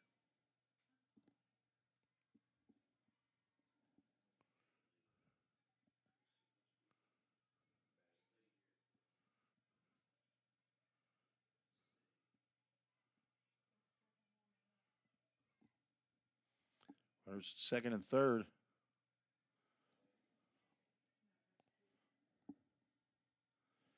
From my vantage point, it is kind of hard to see if that's a wild pitch or a pass ball. But again, I'm not the official scorer, so it doesn't matter what my opinion is. A 3-0 count to Johnson. VolState had a 9-run lead coming into the fifth. There's a pitch right down the middle for a called strike. A hit batter, a single, and an error in the outfield that allowed both runners to move up. Then a single with runners at second and third drove those 2 runs in, and now the bases are loaded. And out of the dugout comes Alyssa Costley to have a chat with Kirsten Smith, freshman from Louisville. As Paige Colley is set to come to the plate. VolState scored 1 in the first, 6 in the second. And then Lakeland got 3 of those back in the top of the third. VolState scored 2 in the bottom of the third, matched by 2 by Lakeland in the top of the fourth. Another crooked number in the bottom of the fourth for VolState. They put up 5 to go up 14-5. But the Lakers have scored 2 and are threatening with the bases loaded and 1 out. And the number 3 hole hitter, Paige Colley, comes to the plate. She's 1 for 2 in this game. Doubled and scored in the third. Got a couple doubles on the day and takes a pitch right on the tee.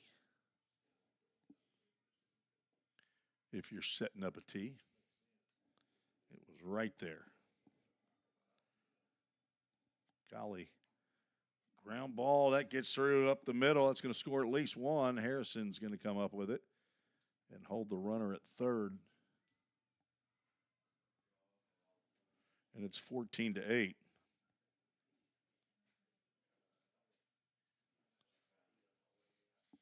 Bases remain loaded.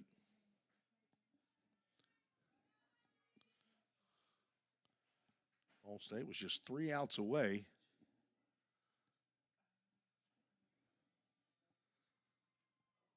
But Lakeland wasn't ready to stop playing yet. They'll head to Jackson State to take on the Green Jays tomorrow. There's a pitch right down the middle of the plate for a called strike.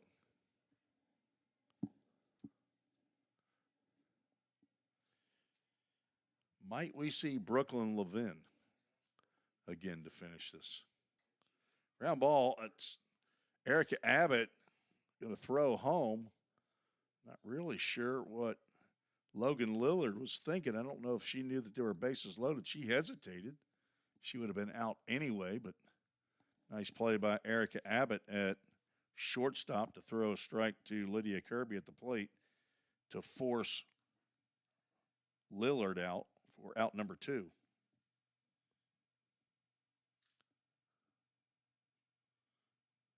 The bases remain loaded. And Allison Pangburn, I think, is the one who should be up. As Christian Lynn coming to talk to Tim Coffey, we might have that pitching change. And it looks like we will. So we'll take a break right here on the VolState Sports Network, tell you about the new pitcher when we return.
Well, you don't see this in baseball. Cheris Nichols is back in the game, not Brooklyn Levin. She started the game, went the first 4 innings, gave way to Kirsten Smith, who goes 2/3 of an inning, gives up 3 hits. So far, 3 runs. Walked 2 batters, did not strike out a batter. Did plunk 1, faced 8. Now, Cheris Nichols has re entered the game, which apparently is not a violation here in women's softball. They play fast and loose with the lineup. I don't think she can come out. Whoa, whoa, whoa. Okay, this is fun. What's the deal? Okay, so Brooklyn Levin, who pitched in game 1, is back in the game, which is who I thought this originally was to begin with. Some VolState baseball players clued me in that it's not.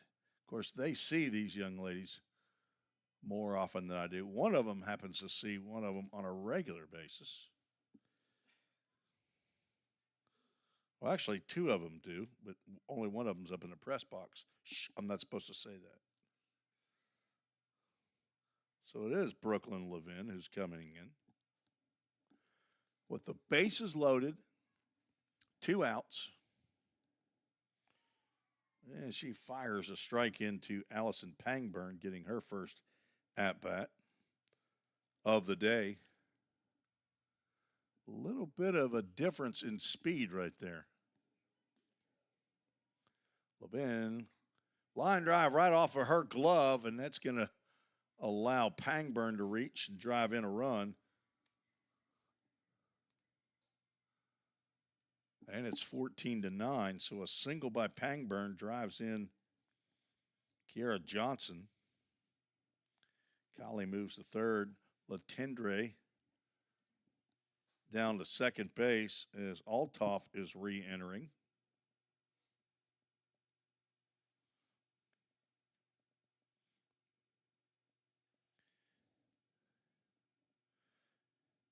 She led off this inning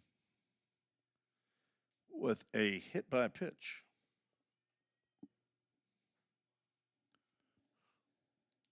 That run charged to Smith.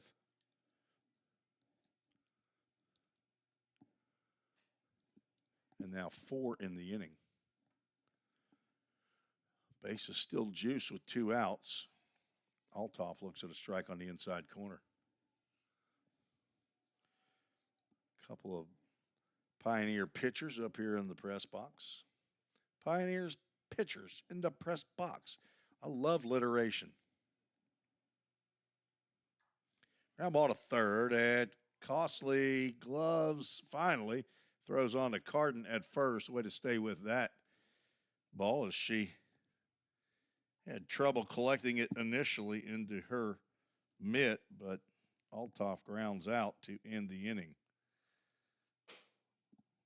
4 runs and 1, 2, 3, 4 hits. There was 1 error, did not factor in, so all those runs are earned. 3 runners left on base. VolState with a little work to do here and need to score 3 in the bottom of the 5th inning. We'll be back shortly to see if that happens.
New pitcher on or in the circle, not on the mound. It better not have a mound.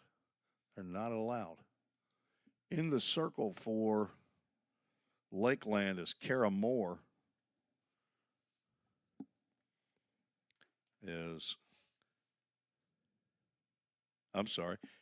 Cassie Feld is in the circle. Kara Moore has moved over to third base. Let's see. Macy Priest still at shortstop. I believe Logan Lillard still is at second base. And Noemi Latendre is at first base. Let's see who we got out there. Should be number 5 in left field. Kaylee Brake. And my center fielder was over cavorting with the right fielder for a little while. We got a new right fielder. No longer Allison Pangburn. Kiera Johnson is back in right field. She had moved to third shortly, or for a brief time. As we have a pinch hitter here for the Lady Pioneers, for Anna Harrison. Kendra McNeil. Get the head shake and the nod, says yes. She's going to get her first AB of the day. Batting in Anna Harrison's spot. 9th in the order. I think, am I in the right spot? No. How did this happen? Oh, I know what I did. Caitlin Dillard's the one that grounded out. I messed up on my score sheet. She's batting for Willow Carden. 3 balls, no strikes. Chip Harris said, wait a minute. Anna Harrison's not batting? That got him up out of the chair. 3-0 pitch in there for a called strike.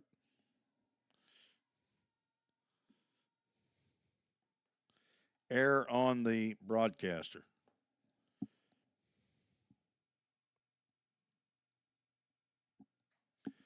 Ground ball to shortstop. Priest over to Latendre for out number 1.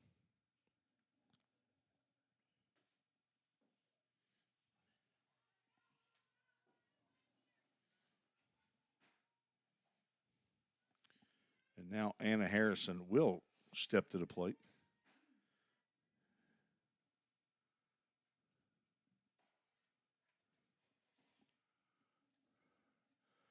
Playing in the bottom of the 5th inning here.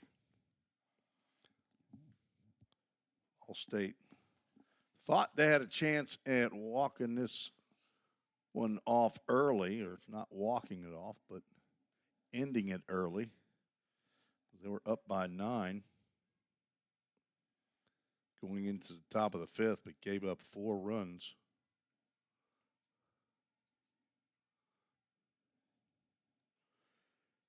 Harrison has reached twice on errors by the third baseman. Also has a bunt single, lays that one down, but it will go foul. Put it out there in front of the plate and run like crazy. That's Anna Harrison's thought process. She has done it very well. Sophomore from Savannah, Tennessee. Sliced at that one. It fouled straight back.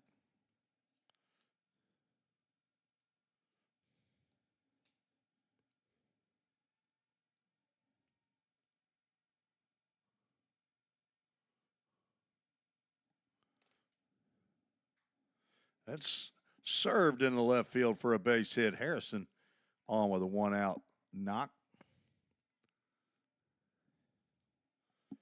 She is 2 for 4. That's 500 batting all day long. Speaking of 500 batting, that's what Michaela Fuqua was when she came in to start today's action. She picked up a couple hits in this game, went 0 for 4 in game 1. So she is 2 for 6 for the day, scored 3 runs in this game. She is content with taking pitches because a walk is like a double or maybe even a triple to Michaela Fuqua.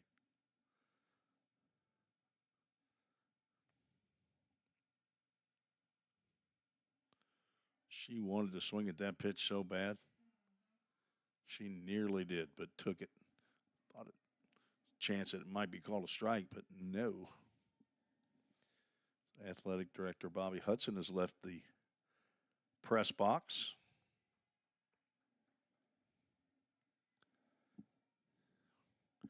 Wonder if the good doctor is still here. Dr. Tossenson has headed home as well.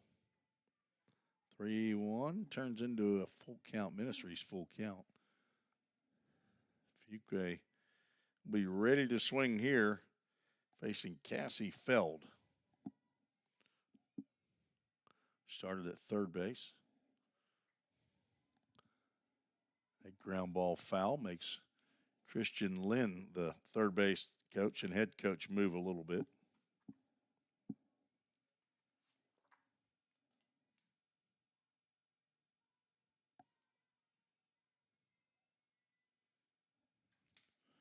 Another foul ball.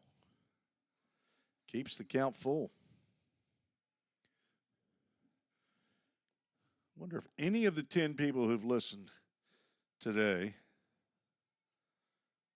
have sent an email in. They have not. That's ball 4 to Fuqua. And after the first batter was retired, the next 2 Lady Pioneers have reached.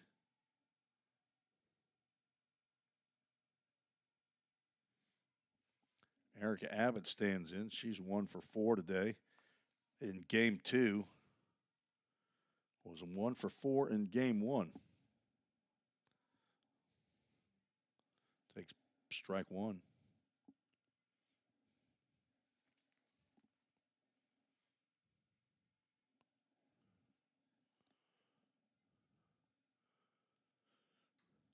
Fly ball out to center field. Enlow has it measured and will come in and make the catch for out number 2.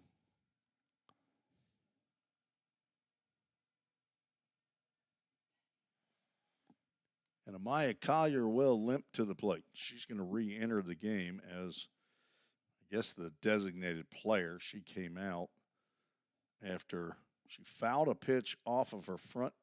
Not sure if it was off her ankle or foot. You see she's stepping on it gingerly there. But right after that, a couple pitches later, she hit a towering home run into the tree in left center field for her 12th big fly of the year. Picked up 2 more RBIs. See if I can add. She's got 6 RBIs on the day. Came in with 39. 6, 39, carry the 1. It's 45 all day long. 45 RBIs. Leads the conference. Don't even know if there's any other action in conference play today. Let's see. There is not. It is only VolState and Lakeland College. Collier with 2 out and 2 on. Smoked down the third base line, and that's fair. 1 run will score, and Collier is going to remain at first base. Normally, she's standing at second base, no problem. But now she will probably be lifted for a pinch runner, and I think that will end her day. She picks up another RBI.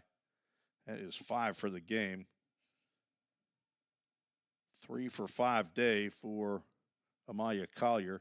Fuqua moves over to third. Harrison scores.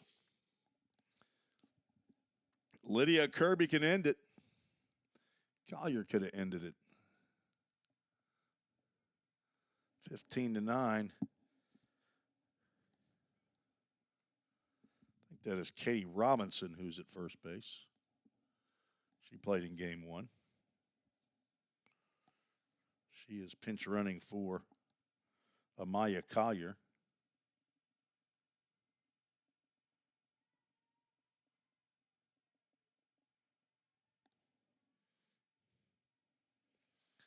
2 outs. Kirby has a couple RBIs, 2 for 3 day. Takes a called strike on the inside corner.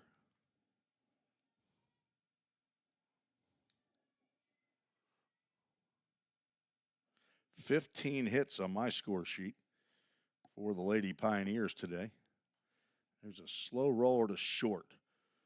Priest over to first base, and they get Kirby. That controversial call there, but Kirby just nipped at the bag. Priest did not charge that ground ball hard, but Kirby busting it down the line. Could not beat the throw. 1 run on 2 hits, no errors, 2 runners left on base. We will play the 6th. VolState leads 15-9. You're listening to the VolState Sports Network on YouTube.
All right, Kendra McNeil has moved into first base for Willow Carden.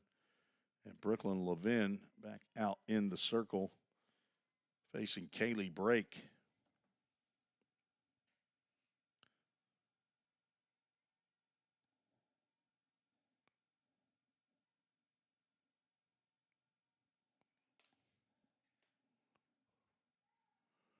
Strike called. Count goes 1 ball, 1 strike.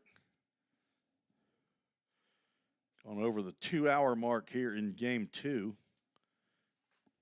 Game 1 took 2 hours and 8 minutes. This will take a little bit longer to decide.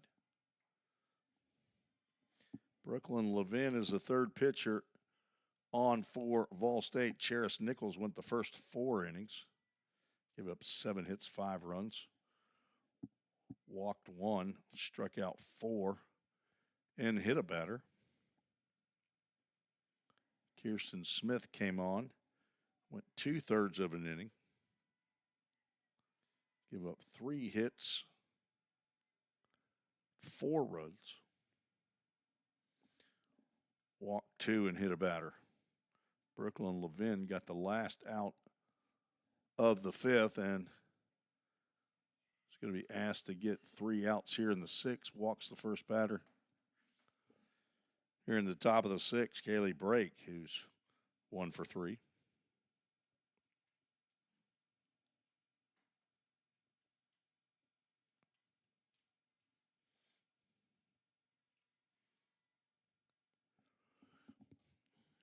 Levin got the win in the first game of the doubleheader as Enlow looks at a called strike.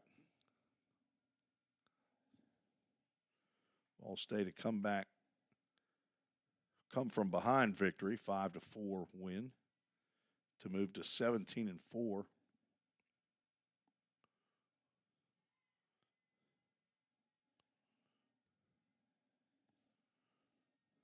Probably getting a little bit cool out there again.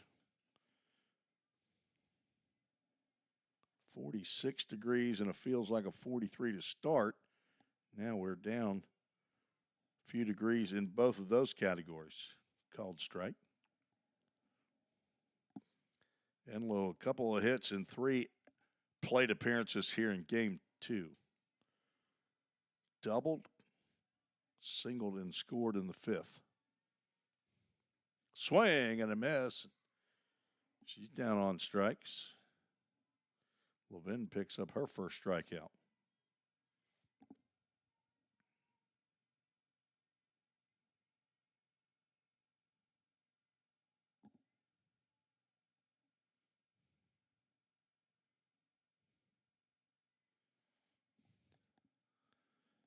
Left-handed hitting Macy Priest at the plate. Takes a called strike. Priest is 1 for 3. Singled and scored in the 4th.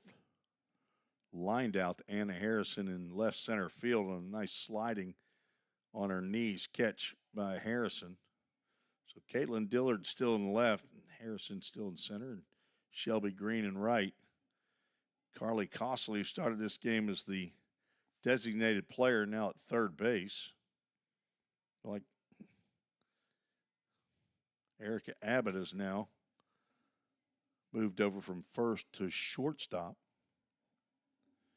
for Amaya Collier, who was hurt when she fouled a ball off her leg. Michaela Fuqua still at second. Kendra McNeil is now at first base. The third first baseman of the game for VolState. 1-2 pitch, swing and a miss. Down goes Priest. And it's back-to-back strikeouts in the top of the 6th. 8-run rule is the mercy rule. Top of the lineup, Logan Lillard. 1 for 3 with a walk and a run scored. Watches a strike go by the inside corner.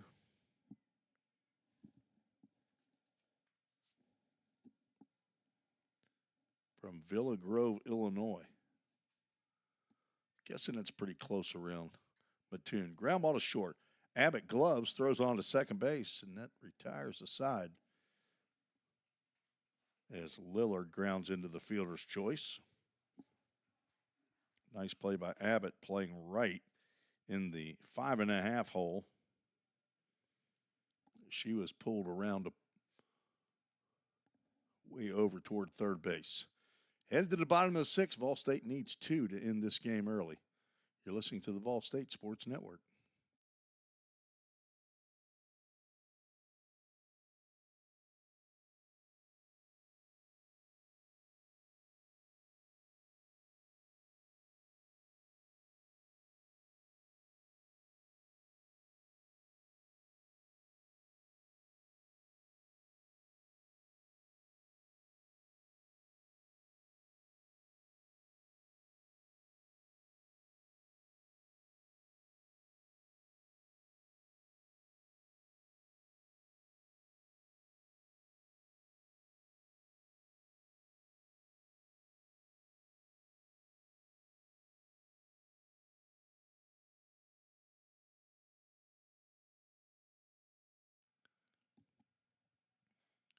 This is Tim Reese on the VolState Sports Network. Thanks for joining me.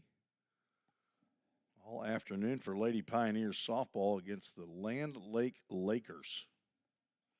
First time I believe that I've called a game. VolState against Land Lake. First pitch swinging, Carly Costley hits a ground ball to short. That is booted. Costley reaches on another error by the shortstop. Telling you, as quick as these young ladies are and as short as the bases are, you have to pick it clean. Shelby Green stands in. She takes a hack at the first pitch she sees, fouls it off at the plate. Shelby is 1 for 3, singled and scored in the 2nd, and walked also in the 2nd. Fielder's choice and a pop out to the second baseman. Haven't seen her go big fly yet, but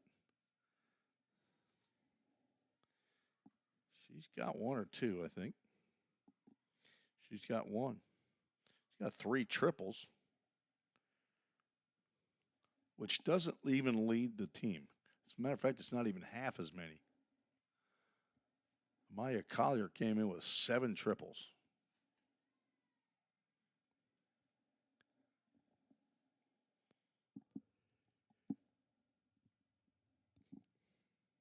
Cassie Feld in the circle for the Lakers, the third pitcher on. Emma Thomas started the game. Kira Moore, who's at third base, came in for Thomas in the second inning as that pitch whispers at the outside corner. Count goes 2 balls and 2 strikes. Caitlin Dillard on deck.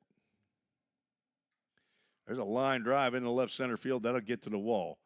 Costley will be sent home. Throw from the shortstop is knocked out of the glove of Althoff, and Shelby Green's going to be thrown out at third base on the play.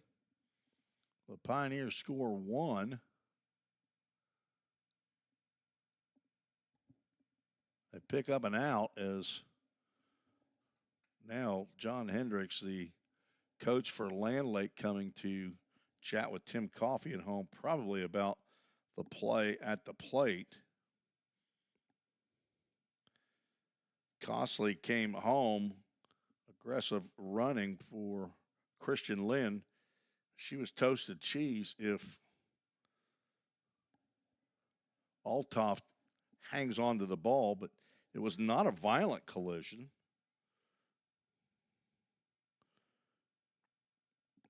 At home plate, it just looked like Costley was trying to. She got there at the same time as the baseball did, the softball did.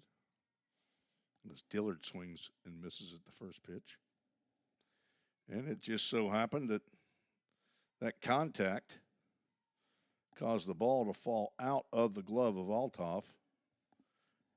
While that was happening, Shelby Green thought she could get to third as Casey Feld drops the ground ball back to her, picks it up and throws a bullet to first base for out number 2.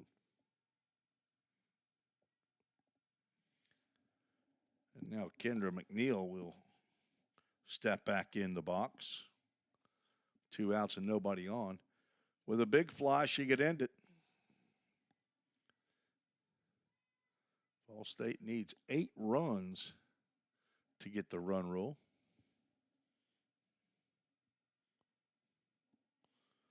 If she does, it's her first home run of the year. Fouls that one off to the left.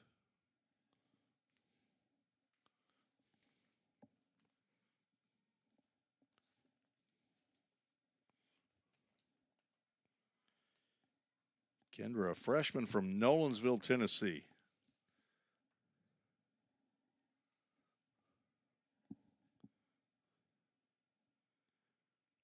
Came in hitting .286. Grounded out in her first at-bat as she pinch hit for Willow Carden in the 5th. Batting again here in the 6th. Swings and misses. 2 ball, 2 strike count to McNeil. 1 in.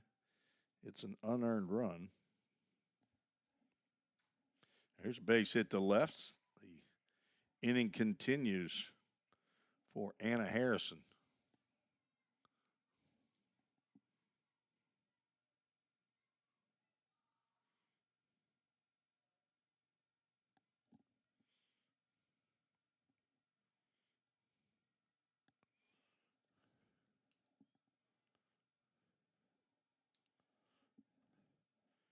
Harrison 2 for 4. She's been on base all 4 times. Line drive right to the shortstop, caught, and that is the end of the 6th. So we will go to a 7th. Lady Pioneers can get 3 outs before the Lakers score 7. Then this game will finally end. 1 run, it was unearned on 1 hit. Make it 2 hits. 1 error and 1 runner left on base. Again, I'll be broadcasting on Tuesday the Wallace State Hanceville matchup. I understand they are, I think they're 11th in the latest rankings. Not sure if, I think I might have done the Wallace State game last fall for VolState. I know they've been in here before. So then let's see where the Lady Pioneers will go after that. I think they go to Walters State next Friday. They do. Play a doubleheader against the Lady Senators. Then they move down to Pellissippi State and Knoxville to play a doubleheader. So Friday and Saturday, 4 games in conference play. Pellissippi is the newest member of basketball and softball and baseball for the Tennessee Community College Athletic Association. Brooklyn Levin out in the circle trying to get the save. Honestly, she might not get the save. Not sure if they do the same thing in softball that you do in baseball.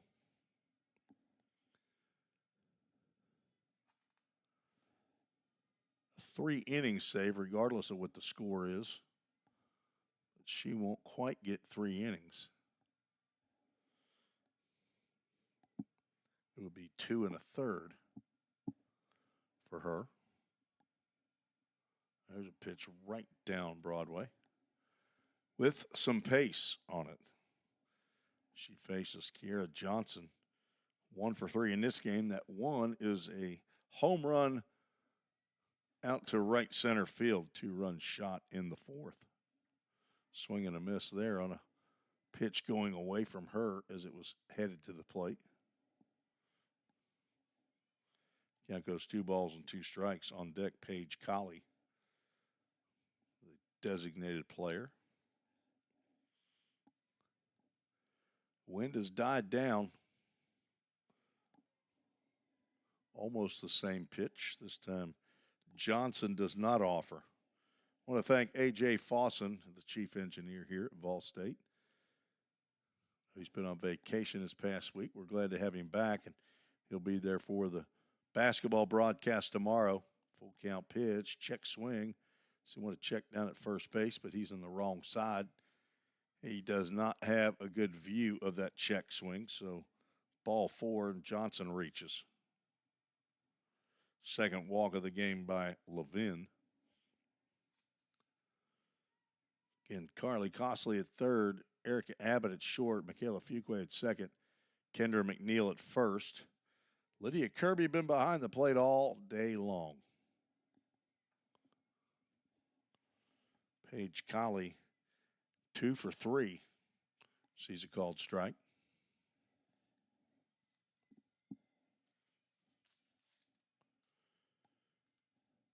Women's and men's basketball finishes regular season play tomorrow night at Pickle Fieldhouse.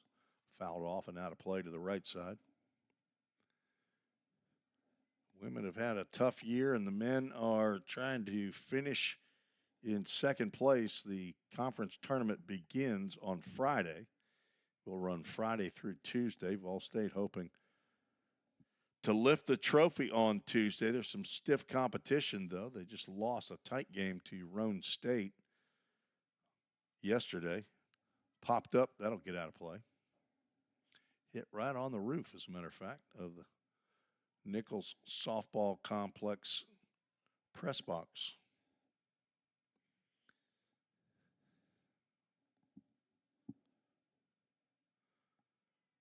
VolState men can finish as high as second place.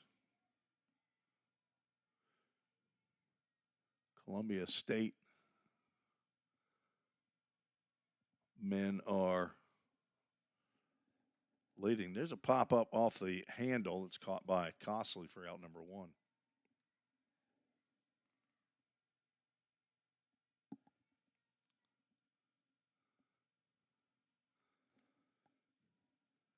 VolState's men had 2 2 games against Columbia State. One very close as Columbia State won with a shot at the buzzer at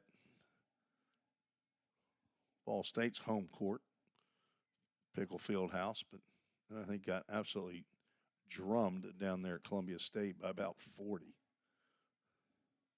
If I'm remembering right. Yes, VolState can finish with a victory. They'll be tied with Walter State, but they win the tiebreaker because they are 2-0 over the Senators this year.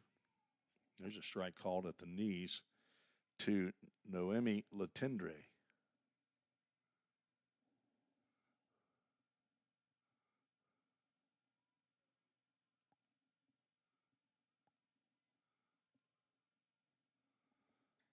Smashed foul down the first baseline.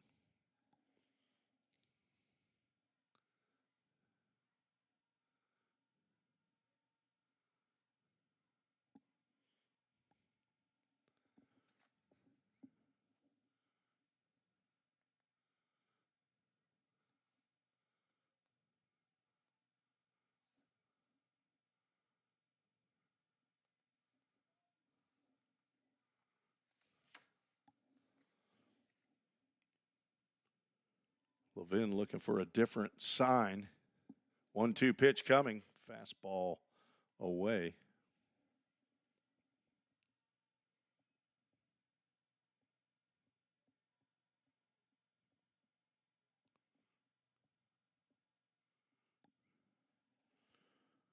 Look up the last name Latendre in Google and put hockey after that. There's a bunch as that pitch is in the dirt.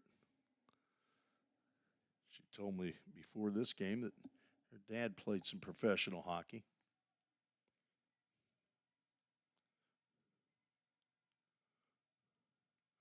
There's also a LUCE Latendre that played on the Canadian national women's hockey team, 95-98. Wonder if that's a relation. Swing and a miss.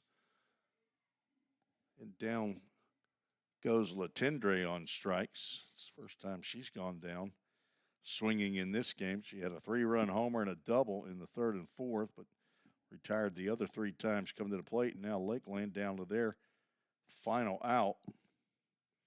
3rd strikeout there by Levin, and now Feld back in the lineup. Takes a called strike. She struck out twice and flew out. 0 for 3 in this game and 0 and 1. She's going to drill one down to right field, but it will go foul. I say drill. She actually kind of a little bit bloop. Fly ball down the right field line.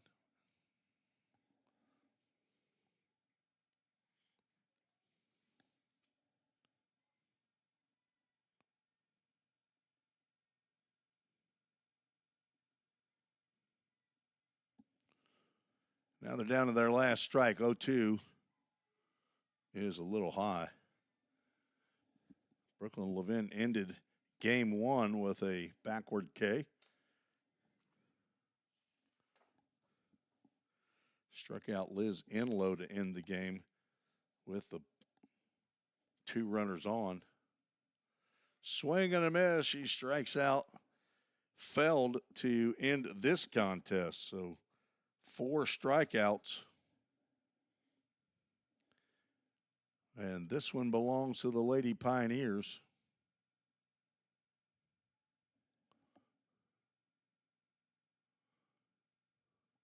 They win 16-9. About 2.5 hours. 2:29.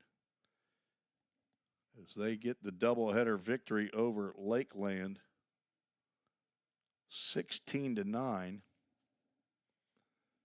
5-4 in game 1. Let's see who we can figure out who our Toyota of Gallatin player of the game is. I don't think there's any chance that Amaya Collier is not named that. She finishes 3 for 5, 5 RBIs. Amaya Collier is our Toyota of Gallatin player of the game. And VolState moves to 18-4 overall. Lakeland falls to 4-7, I believe. I think they came in 4-5 on the year. So that'll do it from the Nichols Sports Complex, softball complex here on the campus of Volunteer State Community College. For our president, Dr. Wendy Tossenson, athletic director Bobby Hudson, and head coach Christian Lynn, this is Tim Reese, and so long for now. We'll talk to you tomorrow for basketball on the VolState Sports Network here on YouTube. On Tuesday, right back here for another doubleheader softball action. I should be calling that. Probably won't be calling tomorrow, as I'll be handling public address announcing for sophomore day for women's and men's basketball. It's been a pleasure of mine to bring you the pictures, descriptions, and accounts of today's doubleheader with the Lady Pioneers. God bless you. We'll talk to you soon right here on the VolState Sports Network.